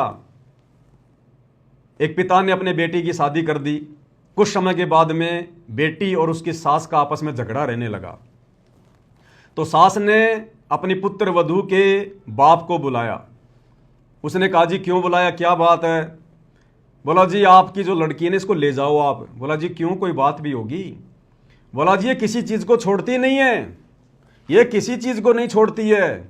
दही ये खा जाती है, मलाई ये खा जाती है, घी ये खा जाती है, छाछ ये पी जाती है, ये छोड़ती नहीं किसी चीज को। तो उस पिता ने अपनी बेटी से कहा कि बेटी तू एक काम किया कर, तू छिक के दूध पी लिया कर, ये मलाई फलाई घी घा छोड़ दे, तू दूध पिया कर ढंग से। दूध में दही भी आ गया, छाछ भी आ गई, मलाई भी आ गई, मक्खन भी आ गया और घी भी आ गया, तन और कुछ खाने की आवश्यकता नहीं पड़ेगी। तो इसी प्रकार गुरुदेव कह रहे हैं बच्चों तुम मर्यादा में रह के भक्ति कर लो, अपने गुरु के वचन में रह के समाज से संघर्ष करो मर्यादाओं के लिए। तुमने उसके बाद अपने गुरु से या समाज से किसी से कुछ मांगने की जरूरत नहीं पड़ेगी, तुमने हाथ फैलाने की जरूरत ही नहीं पड़ेगी। वो अंतर्यामी तुम्हें समय से पहले देगा, समय से पहले, उसको सब पता है। जब तुम अपने गुरु पर आश्रित हो जाओगे ना, ये जीव अभाव में उसी समय तक रहता है जब तक गुरु के प्रति समर्पित नहीं है। गुरुदेव ने उदाहरण दिया कि एक 6 महीने का बच्चा, साल भर का बच्चा, वो पूर्णतया अपने माता पिता पे जो है वो आश्रित होता है, समर्पित होता है। और माता पिता सर्दी आने से पहले उसके मोजे, जूते, स्वेटर, कोट पहले व्यवस्था कर लेते हैं। उस बच्चे को नहीं पता कि आगे क्या होने वाला है, सर्दी आएगी या गर्मी आएगी या ओले गिरेंगे, लेकिन वो बच्चा अपने माता पिता पे समर्पित है। इसलिए माता पिता को चिंता है, जो जाकी शरणा बसै ताको ताकी लाज, जल स्यों ही मछली चढ़ जाती बह जाते गजराज। तो जब हम अपने गुरुदेव पर आश्रित हो जाएंगे पूर्णतया, फिर देखना ये परमात्मा खुले हाथ से हमें इस गंदे लोक के सुख भी भुगवाएगा। तो हमने केवल भक्ति मांगनी है परमात्मा से, और निष्क्रम भाव से भक्ति करनी है, कोई डिमांड नहीं करनी हमने गुरुदेव से। परमात्मा कहते हैं जब लग भक्ति सह कामना तब लग निष्फल सेव, और कहे कबीर वे क्यों मिले निष्कामी निज देव। जब लग भक्ति सह कामना, जब तक आप इस सतगुरु की भक्ति को मन में किसी प्रकार की डिमांड या इच्छा रख के करते हो, तब लग निष्फल सेव, तुम्हारी पूजा, तुम्हारी भक्ति निष्फल है, बेकार है। और कहे कबीर वे क्यों मिले निष्कामी निजदेव, वो परमात्मा तो निष्काम भक्ति करने वालों को प्राप्त होता है, तुम्हें क्यों मिलेगा। तो निष्क्रम भाव से हमने भक्ति करनी है। निर्दोषा धोखा रहित, भगत ने किसी के साथ सौपन में भी धोखा करना तो दूर सोचना भी नहीं है, क्योंकि भगत अगर धोखा करेगा तो आत्मा निर्मल कैसे होगी, सतगुरु प्रसन्न कैसे होगा जो घट में बैठा हुआ है। गंदी जगह में तो फिर सतगुरु बैठेगा ही नहीं, और सतगुरु यदि घट से बाहर निकल गया तो दूसरा कौन है फिर, काल, वो आ बैठेगा, सारे उल्टे काम होंगे फिर। तो निर्दोषा यानी धोखा रहित होना चाहिए भगत को।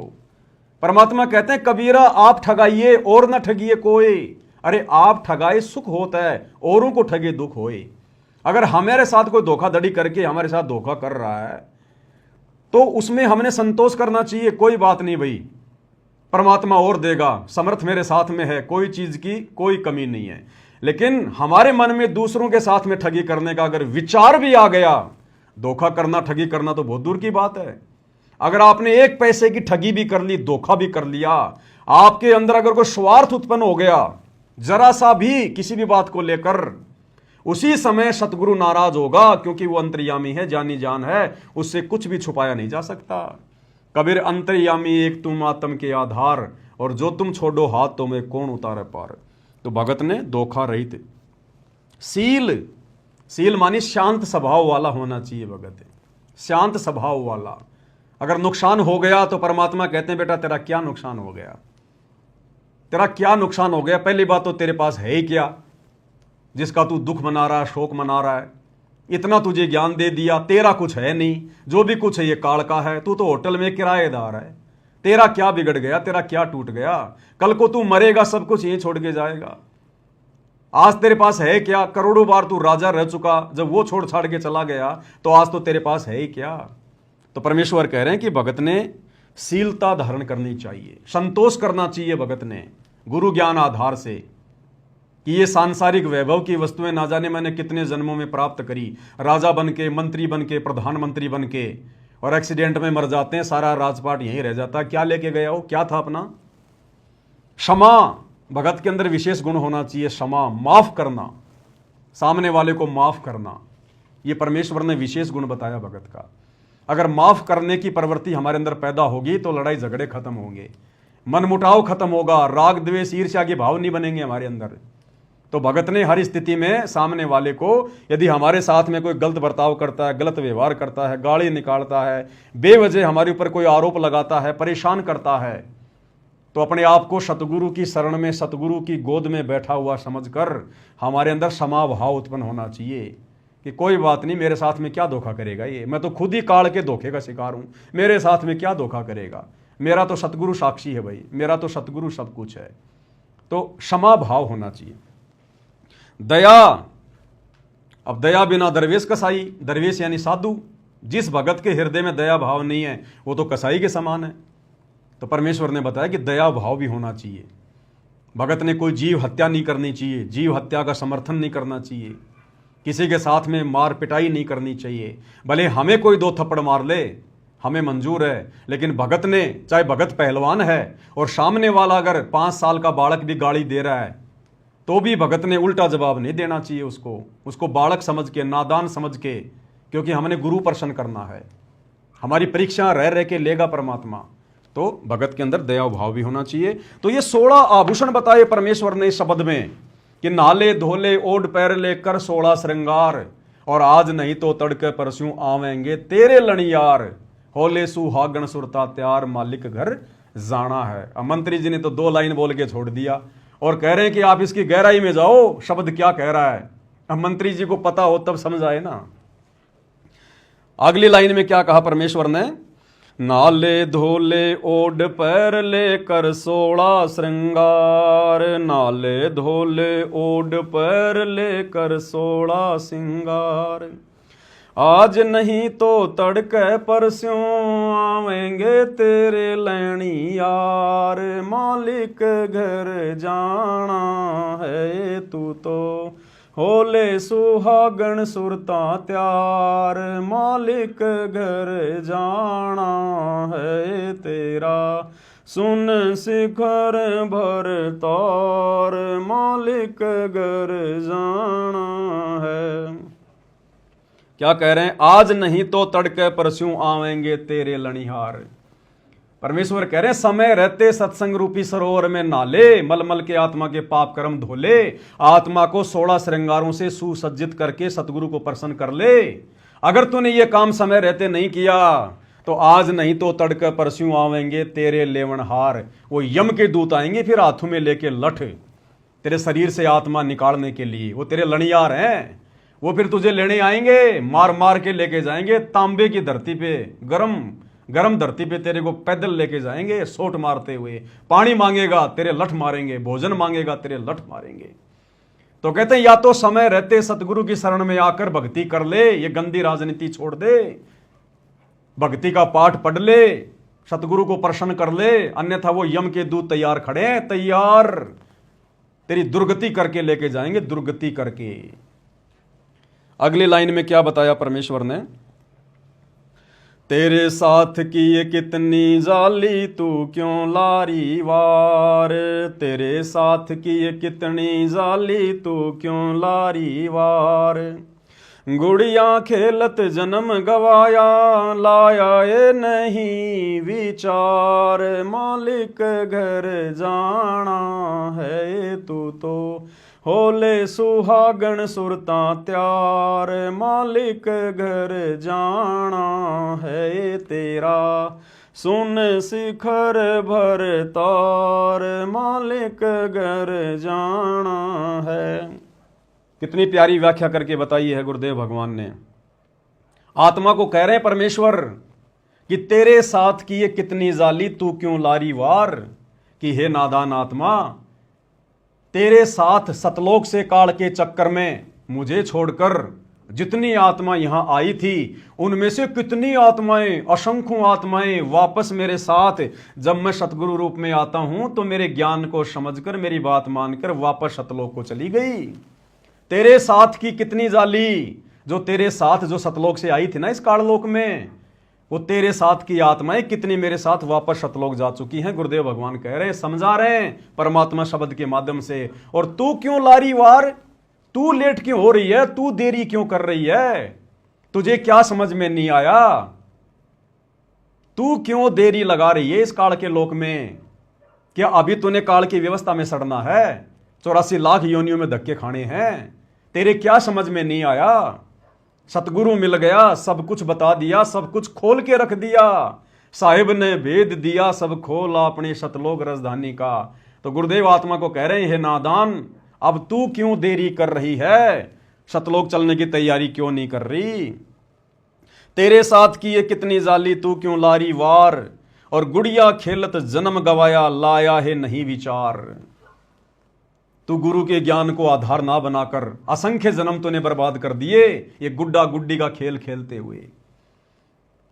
इस काल के लोक में बच्चे पैदा करना, बड़ी गाड़ी लेके आना, बड़ी कोठी बनाना, बड़े बड़े बिजनेस सेट करना, मंत्री पद प्राप्त करना, दुनिया पे राज करने की सोचना, दुनिया भर की संपत्ति इकट्ठी करने की सोचना। कहते हैं ये तो गुड्डा गुड्डी का खेल है, गुड्डा गुड्डी का खेल। और ये झूठा खेल खेलते हुए तेरे को असंख्य जन्म बीत गए, असंख्य जन्म, तेरे कुछ भी हाथ नहीं लगा, तू भिखारी की भिखारी है। परमात्मा कहते हैं जिस प्रकार एक जुआरी व्यक्ति जुए में हारकर अंत में हाथ मलता हुआ जाता है, कहे कबीर अंत की बारी जैसे हाथ झाड़ चले जुआरी। कहते हैं अगर तू सतगुरु के ज्ञान को ध्यान में नहीं रखेगी, भक्ति नहीं करेगी, तो अंत में ये गुड्डा गुड्डी का खेल खेलते हुए जब तेरा शरीर छूटेगा ना, तू खाली हाथ जाएगी यहां से। ये मंत्री पद, ये राजपद, ये प्रधानमंत्री का पद, ये हाथी घोड़े, ये संपत्ति, ये बेटा बेटी, रिश्तेदार, तेरे साथ में कोई नहीं जाएगा। इन सब को प्राप्त करने के लिए तूने जो जीवन बर्बाद कर दिया, जो झूठा खेल खेला है, जो पाप कर्म तूने इकट्ठे किए हैं, कहते हैं फिर वो पाप कर्म की गठड़ी बांध के लेके जाएगी तू, फिर नरक में भोगेगा, 84 लाख में भोगेगा। तो परमेश्वर आत्मा को जगा रहे हैं, गुड़िया खेलत जन्म गवाया लाया है नहीं विचार, मालिक घर जाना है। आगे क्या कह रहे हैं गुरुदेव, सतगुरु म्हारे बाणिया हे करते बिणज व्यवहार। सतगुरु म्हारे बाणिया हे करते बिणज व्यवहार। बिन डांडी बिन पालड़े हे तोले दिया संसार। मालिक घर जाना है तू तो होले सुहागण सुरता त्यार। मालिक घर जाना है तेरा सुन शिखर भर तार। मालिक घर जाना है। सतगुरु म्हारे बाणिया हे करते बिणज व्यवहार। जो बाणिया होता है, जो लाला जी होता है ना, सेठ वैश्य, वो किस तरह से अपना व्यापार करता है। वो ठगी का काम नहीं करता, एक एक पैसे का हिसाब रखता है। तो कहते हैं हमें जो सतगुरु मिल गए ना, वो बाणिये की तरह हैं और भक्ति रूपी ये बिणज कर रहे हैं। भक्ति का सौदा करने आए सतगुरु, भक्ति मुक्ति के दाता सतगुरु भटकत प्राण फिरंदा। उस साहिब के हुक्म बिना नहीं तरवर पात पिलंदा। तो हमारे सतगुरु देव ने, हमारे भगवान ने आज ये भक्ति रूपी सौदा बिल्कुल खरा खरा कर दिया, खरा खरा। सारे धर्म शास्त्रों का निष्कर्ष निकाल के रख दिया, निचोड़ निकाल के रख दिया। हर धर्म के मानने वाले के धर्मशास्त्रों का खरा खरा सौदा कर दिया। सतगुरु म्हारे बाणिया हे करते बिणज व्यवहार। तो ये भक्ति रूपी व्यापार परमेश्वर ने बिल्कुल ऐसा कर दिया है कि नौमन सूत उलझिया ऋषि रहे जकमार। और सतगुरु ने ऐसा सुलझा दिया, अब उलझे न दूजी बार। जो भक्ति मार्ग के उलझे हुए रहस्यों को धर्मशास्त्रों से सतगुरु रामपाल जी ने सत्संग कर करके सुलझा दिए, सत्संग बना बना के छोड़ दिए। इस कलयुग में नहीं उलझेगा। हाँ, अगर किसी की नीयत नहीं है भक्ति करने की, पार होने की, वो बात अलग है। बाकी सतगुरु ने कोई कमी नहीं छोड़ी भक्ति रूपी व्यापार करने में। हर चीज को बिल्कुल क्लियर आईने की तरह कर दिया कि भैया तुमने देख लो, अब ये तो है काल, ये है 21 ब्रह्मांड, ये है नकली लोक, और तुम सतलोक में रहा करते थे। सृष्टि रचना के माध्यम से बता दिया तुम क्या सुख भोगा करते थे और कैसे तुम काल के साथ नीचे आए, कैसे आज तुम्हारी दुर्गति हो रही है। एक जन्म में तुम्हारे को इंसान बना दिया, स्त्री या पुरुष। तुम सारे दुखों को भूल जाते हो, गधे कुत्ते सुअर वालों को, हैं, मगन हो जाते हो तुम। जब सतगुरु आता है तो तुम सुनते नहीं, फिर अगले जन्म में गधे कुत्ते बन के फिर तुम रोते हो। फिर तुम्हारा बाप तुम्हारे लिए बार बार यहाँ आता है, भटकता है, तुम्हारे दुख में वो स्वयं भी दुखी होता है। तो परमेश्वर कहते हैं कि मैंने तो सब कुछ निष्कर्ष निकाल के दे दिया, अब तेरी इच्छा, तुझे काल की व्यवस्था में सड़ना है या मेरे साथ में सतलोक चलना है। बिन डांडी बिन पालड़े तोल दिया संसार। बिना डांडी बिना पालड़े के। बढ़िया तो डांडी और पालड़े से तोलता है, गुरुदेव ने तो बिना डांडी और पालड़े के अपने आध्यात्मिक ज्ञान से, अपने तत्व ज्ञान से नीर खीर का निवेरा कर दिया गुरुदेव ने। तो कहते हैं सतगुरु म्हारे बाणिया हे करते बिणज व्यवहार। बिन डांडी बिन पालड़े हे तोल दिया संसार। मालिक घर जाना है। ब्रह्मा विष्णु महेश की क्या स्थिति है, देवी देवताओं की क्या स्थिति है। तुम्हारे को एक बार मनुष्य जन्म मिलता है, फिर 84 लाख योनियों का चक्कर काटना पड़ेगा, भयंकर कष्ट उठाने पड़ेंगे, गधे के शरीर में, सुअर के शरीर में टट्टी खाना पड़ेगा, ऐसी दुर्गति करेगा। राजा बनोगे, सैनिक बनोगे, तुम्हारी गर्दनें कटेंगी, युद्ध होंगे, फिर कुत्ते बनोगे, तुम्हारे सर में कीड़े पड़ेंगे। तो गुरुदेव ने बिन डांडी बिन पालड़े के पूरा अध्यात्म बिल्कुल क्लियर कर दिया। लास्ट में क्या कह रहे हैं गुरुदेव भगवान, सुन सिकर में सेज पिया की हंस हंस कर ले प्यार। सुन सिकर में सेज पिया की हंस हंस कर ले प्यार। कहें कबीर सुनो मेरी सजनी, लूटो न अजब बहार। मालिक घर जाना है तू तो होले सुहागण सुरता त्यार। मालिक घर जाना है तेरा सुन शिखर भर तार। मालिक घर जाना है। सुन शिखर में सेज पिया की। सुन शिखर सबसे ऊपर, टॉप मोस्ट, पहले सतलोक। कहते हैं वहां पर तेरे पिया की, तेरे गुरु की, तेरे भगवान की सेज है, उसका सिंहासन है वहां पर। और हंस हंस कर ले प्यार।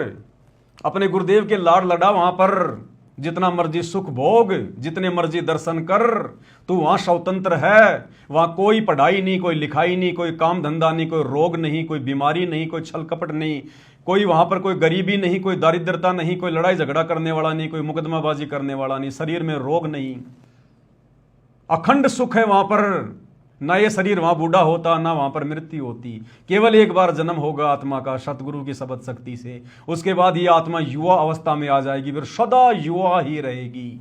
ना वो आत्मा कभी मरेगी, ना आत्मा का विनाश होगा, और ना ऊपर के चारों लोकों का कभी विनाश होगा। तो परमेश्वर कहते हैं कि सुन शिखर में सेज पिया की हंस हंस कर ले प्यार, और कहे कबीर सुनो मेरी सजनी, लूटो न अजब बहार, मालिक घर जाना है।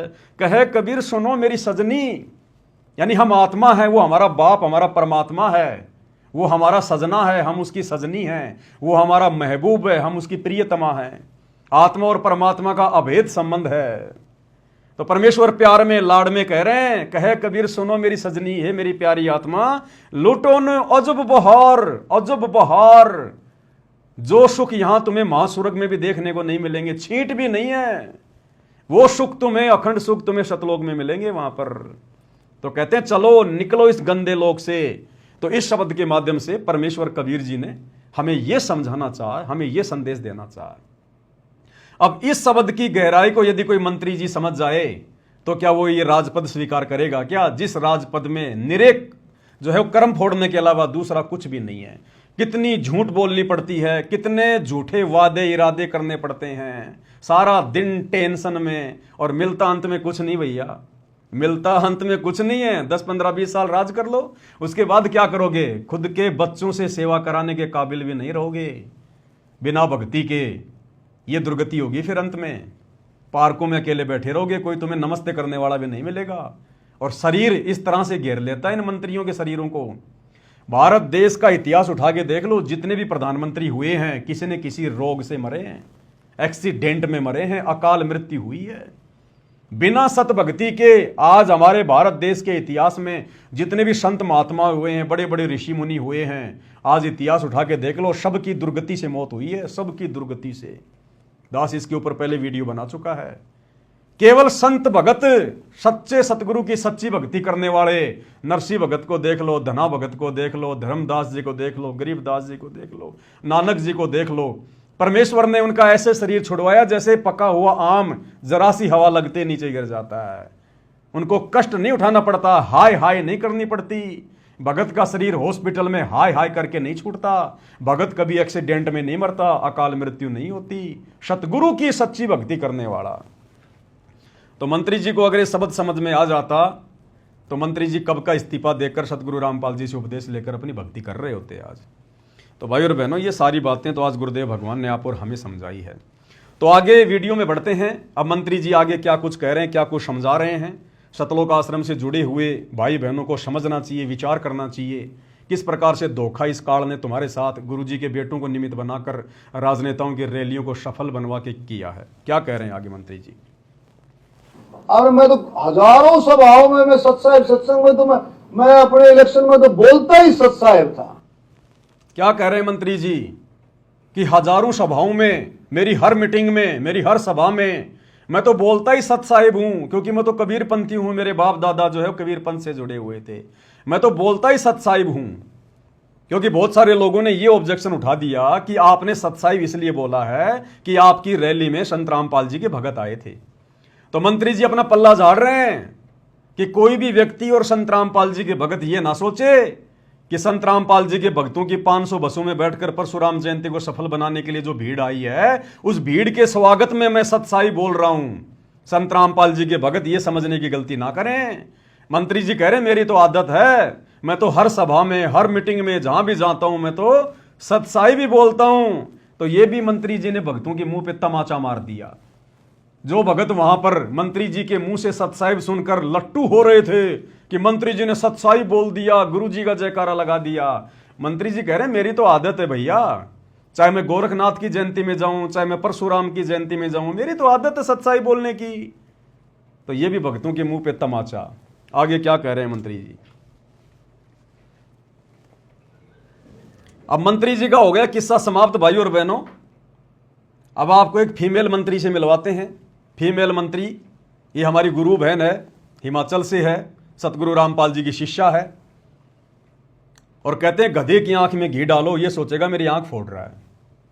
अब इनको कितना ही समझा दो भाई और बहनों, सतलोक आश्रम से जुड़े हुए भाई बहनों को, सात संगति के वीडियो देखकर भी इनकी बुद्धि ठिकाने नहीं आ रही। इनकी आत्मा के अंदर जो जंग लगा हुआ ना वो नहीं उतर रहा।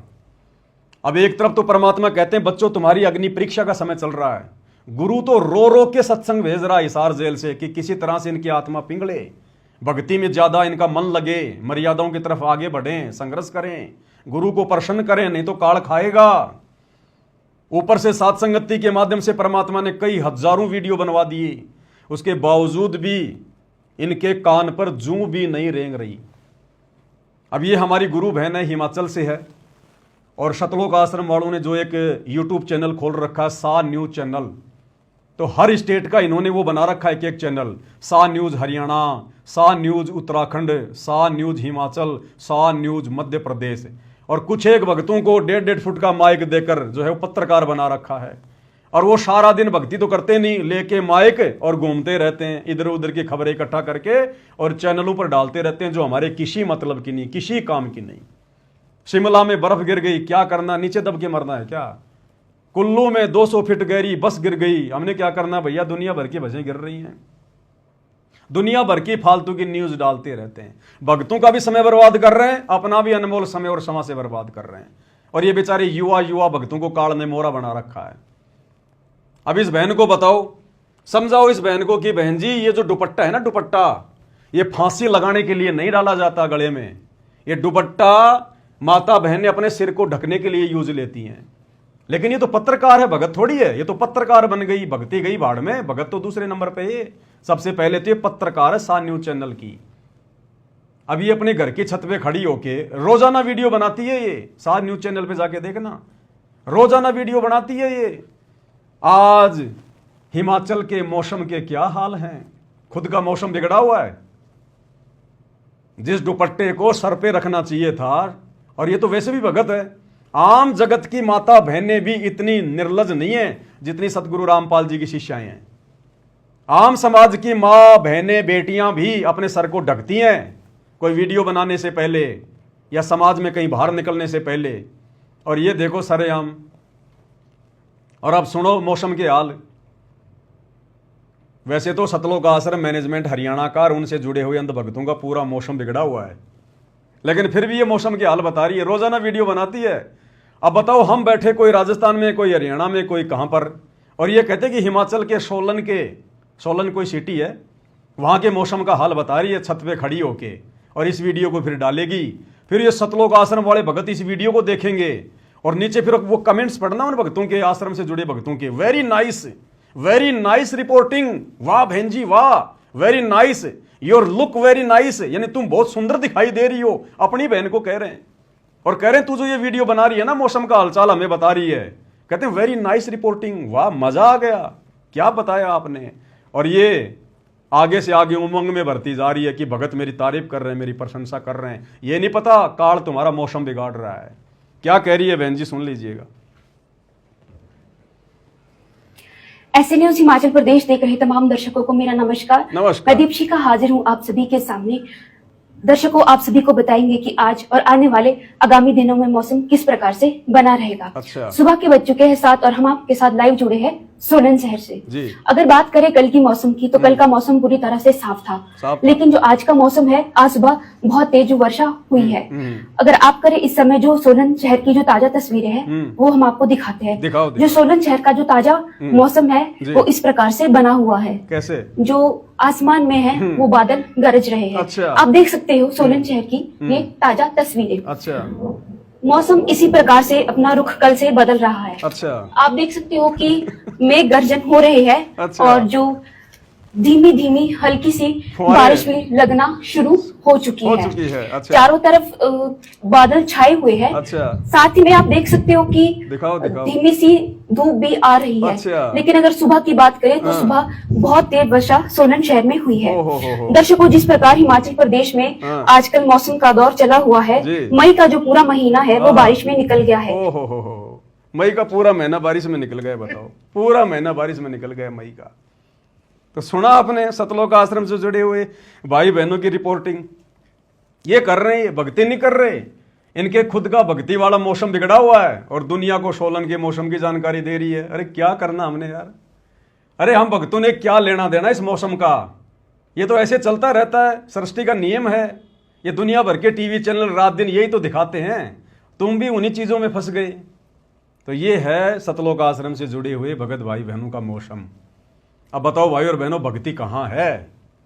कहाँ है भक्ति? फालतू के वीडियो, दुनिया भर की बकवाद। कितने भक्तों का समय बर्बाद होगा, कितने भक्तों की सांसें बर्बाद होंगी इन फालतू की वीडियो को देख के, और मिलेगा क्या? अरे भगत बैठा राजस्थान की गर्मी में और सोलन में गिर रही है बर्फ, उसका तो मन दुखी होगा कि राजस्थान में क्यों नहीं गिर रही। ये बहन तो बड़े आनंद ले रही है बर्फ के, ओह मीठी मीठी फुहारे गिर रही है ऊपर से। बहन कह रही है कि आज का मौसम, बादल गरज रहे हैं, तो बादल भौंकेंगे क्या? अरे बादल गरजते तो हैं, भौंकते थोड़ी। ऐसी तो ये रिपोर्टिंग कर रहे हैं। बताओ अब ये भक्ति, बताओ क्या ड्रामेबाजी हो रही है भाई और बहनों। ये काल तुम्हारा मौसम बिगाड़ देगा आने वाले समय में।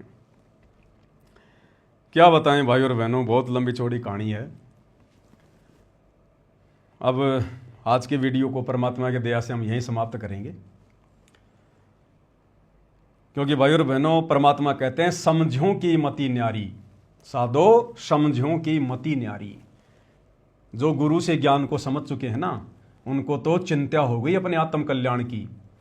इस प्रकार के फालतू की वीडियो बनाना, फालतू की बातें करना, राजनीति की रैलियों में धक्के खाना, वो भगत बिल्कुल स्वप्न में भी नहीं सोचेगा। कहते हैं संतोष समझों की मति न्यारी। जो समझदार हो गए ना भगत, उनकी तो बुद्धि का लेवल ही अलग हो जाता है, उनके विचार ही अलग हो जाते हैं अध्यात्म में। चिंता लगी रहती है 24 घंटे मीठी मीठी कि हे भगवान कोई मर्यादा ना टूट जाए, मेरा गुरु मुझसे रुष्ट ना हो जाए। मैंने एक बार शतलोक में रुष्ट किया था, कितनी लंबी सजा भोग रहा हूं, और आज बड़ी मुश्किल से मेरा दाव लगा है। अगर गुरु जरा भी नाराज हो गया तो मेरा मौसम बिगड़ जाएगा फिर। और एक बार मौसम बिगड़ा और बिगड़ा, फिर 84 लाख योनियों में फिर बिगड़ता ही चला जाएगा। तो भाई और बहनों, दया है परमात्मा की, पूज्य गुरुदेव भगवान की। परमेश्वर ने दास को थोड़ा सा समय दिया लाइव आने के लिए, भगत भाई बहनों के साथ में ज्ञान आधार से चर्चा करने के लिए। दास इस काबिल तो नहीं है, योग्य तो नहीं है, लेकिन गुरुदेव भगवान जिसके साथ होता है तो परमात्मा थोड़ी बहुत फूफा अपने भगत के ऊपर भी दया कर देता है। उनके आशीर्वाद से, उनकी छत्र छाया से ये सब कुछ होता है। एक छोटी सी बात, विशेष बात, क्योंकि जब मेरे सामने इस प्रकार की बातें आती हैं तो किसी भगत भाई बहन को कोई भ्रमणा ना हो जाए, इसलिए उसका समाधान करना बहुत ज़रूरी होता है। दास कल परसों लाइव देख रहा था एक भगत जी का, मध्य प्रदेश से, नाम मुझे पता नहीं, 2-3 भगत मिलकर लाइव आ रहे थे। मैंने भी उसमें थोड़ा सा एक कमेंट्स किया था कि भाई ठीक है, लगे रहो इसी प्रकार से। तो वो भगत जी कह रहे थे अपने लाइव में कि जो पवन भगत जी हैं, आप उनको छोटी मोटी आत्मा मत समझना, कोई छोटी मोटी शक्ति मत समझना। पवन भगत जी को गुरुजी ने अपनी विशेष जो शक्तियां हैं, जो पावर है, वो दे रखी हैं। तो भाई और बहनों देखो, भावनाओं में आके भगत कुछ भी कह सकता है। हालांकि भगतों को इस प्रकार से नहीं बोलना चाहिए, क्योंकि ये कलयुग की बिचली पीढ़ी का समय है और ना परमात्मा ने आज से पहले अपनी शक्तियां किसी को दी। अगर भगवान अपनी शक्तियां देगा तो फिर दूसरा ना फिर भगवान हो जाएगा। हम जीव हैं, जीव ही रहेंगे। आशीर्वाद दे के परमात्मा जो मर्जी अपना काम करवा ले। 650 साल पहले बनारस के तोताद्री शहर में परमात्मा ने पंडितों के भंडारे में भैंसे राम को आशीर्वाद देकर वेद मंत्र बुलवा दिए, संस्कृत में और हिंदी में अनुवाद भी करवा दिया। तो क्या भैंसा राम भगवान बन गया? कोई विशेष शक्ति आ गई भगवान की? तो ये हमारी गलती है, हमारी कमजोरी है। जो भाई लाइव आ रहा था, ये बातें बोल रहा था, उसने अपनी गलती की गुरुदेव से माफ़ी मांगनी चाहिए दंडवत करके। कोई शक्ति नहीं है किसी के अंदर भाई और बहनों, हम जीव हैं 2 कोड़ी के। अगर कोई शक्ति आ गई ना तो यहां पर गुब्बारे की तरह जीव फूल जाएगा। भक्ति और भगवान 2 मिनट में भूल जाएगा वो। गुरुदेव ने हमें क्या बताया कि बच्चों 24 सिद्धियां हैं। जब तुम ये भक्ति करोगे, मर्यादाओं में रहोगे, गुरु को इष्ट मान के भक्ति करोगे, तो ये सिद्धियां ऑटोमेटिक तुम्हारे अंदर काम करना शुरू कर देंगी। तुमने सिद्धियों का कोई प्रयोग नहीं करना है। अगर तुम्हारी कोई अगर खुल भी जाए कोई अगर वो कमल वमल, तो भी तुमने सिद्धियों का प्रयोग नहीं करना, नहीं तो भक्ति नष्ट कर दोगे। गुरुदेव ने बताया तुम मर्यादा में रह के भक्ति करते रहो। इस शरीर में ऐसा सिस्टम फिट कर रखा है गुरुदेव ने, ये सिद्धियां ऑटोमेटिक हमारे ऊपर काम करेंगी। अरे आज ये सिद्धियां काम कर रही हैं, तभी तो हम भक्ति कर रहे हैं, मर्यादा में रह के कर रहे हैं, समाज से संघर्ष कर रहे हैं। आश्रम वालों की सिद्धियां काम नहीं कर रही, देखो कैसे काल इनको ठग रहा है। आप और हमारी सिद्धियां काम कर रही हैं। सिद्धियां हमें डगमग नहीं होने दे रही, सिद्धियां हमें संघर्ष करने की प्रेरणा दे रही हैं। ये सिद्धियां ही तो हैं। सिद्धियां मतलब सतगुरु का आशीर्वाद। तो 24 प्रकार से गुरुदेव ने अपना आशीर्वाद दे रखा भगत को। तो गुरुदेव का आशीर्वाद यानी उनकी वो सिद्धियां, वो शक्तियां ऑटोमेटिक उस भगत के साथ हो जाएंगी, उसकी सहयोगी हो जाएंगी भक्ति मार्ग में। जो भगत गुरु को इष्ट मान के मर्यादा में रह के भक्ति करेगा, ये ऑटोमेटिक सिस्टम है ये।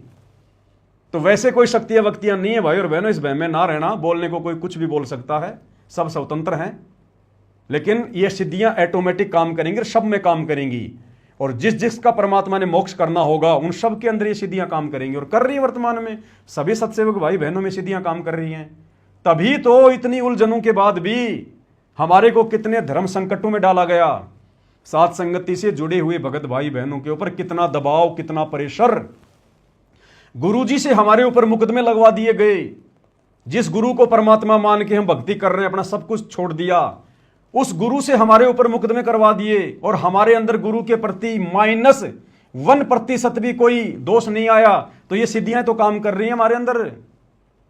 हमें जेल करवा दी, हमारे साथ मार पिटाई होती है, हमें गुरुद्रोही घोषित करवा दिया। हम घरवालों के साथ में संघर्ष कर रहे हैं, बहनें अपने पति के साथ में कर रही हैं, पत्नियां जो है अपने पति के साथ में कर रही हैं विषय वासनाओं को लेकर। ये सिद्धियां तो काम कर रही हैं, गुरु का आशीर्वाद ही तो काम कर रहा है। अन्यथा आप जी संघर्ष कर सकते हो क्या? हम भक्ति मार्ग पर एक कदम भी नहीं चल सकते। आग लगी हुई है भयंकर रूप से। परमात्मा कहते हैं आग लगी आकाश में, झड़ पड़े अंगार, संत ना होते धरती पर जल मलता संसार। ये पूरी दुनिया ब्रह्मा विष्णु महेश तक, ये देवी देवता तक विषय वासनाओं की आग में जल रहे हैं। और आप और हमें परमात्मा इस गंदे लोक में जहां पर इस आग से बचना नामुमकिन, बड़े बड़े ऋषि संत महात्मा नहीं बच पाए, दुर्वासा जैसे नहीं बच पाए, विश्वामित्र जैसे नहीं बच पाए, और आप और हम 2 कोड़ी के जीव जिनकी कोई औकात नहीं, आज हमें परमात्मा बचा रहे हैं। तो ये सिद्धियां तो काम कर रही हैं ऑटोमेटिक, भगवान की शक्तियां तो काम कर रही हैं। तो अकेले पवनदास में थोड़ी काम कर रही हैं, तो सब में काम कर रही है, हजारों में काम कर रही हैं। जिसने अपने गुरु को अपना बाप मान लिया, वो हाथ अपना रख दे सर पर, जिसने मान गुरु को बाप लिया। जब वो हाथ रख देगा, आशीर्वाद दे देगा, तो सिद्धियां ऑटोमेटिक काम करेंगी।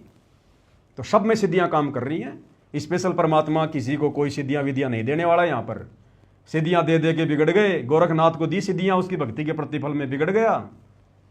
देख लो, दुर्वासा को दी उसने सिद्धियां, 56 करोड़ यादव मार डाले, कितने उसने पाप कर्म उसने मोल ले लिए। जिन जिनको भगवान ने सिद्धियां दी उनके भक्ति के प्रतिफल में अब वो गधे कुत्ते सुअर बन के हांड रहे, कहीं अपना मनुष्य जीवन बर्बाद कर गए वो। तो ये गलतियां परमात्मा नहीं करेगा, अपनी आत्माओं को नहीं बिगाड़ेगा। कलयुग की बिचली पीढ़ी है, जितनी आवश्यकता होगी अपना आशीर्वाद से काम करवा लेगा। सिद्धियां विधियां नहीं होती भाई, यहां पर ध्यान रखना इन चीजों का। तो आज के वीडियो में केवल इतना ही। परमात्मा हम सबको आज्ञा दें, आशीर्वाद दें, सद्बुद्धि दें, भक्ति मार्ग में हमारा मार्गदर्शन करें। बंदी छोड़ सतगुरु रामपाल जी भगवान की जय हो।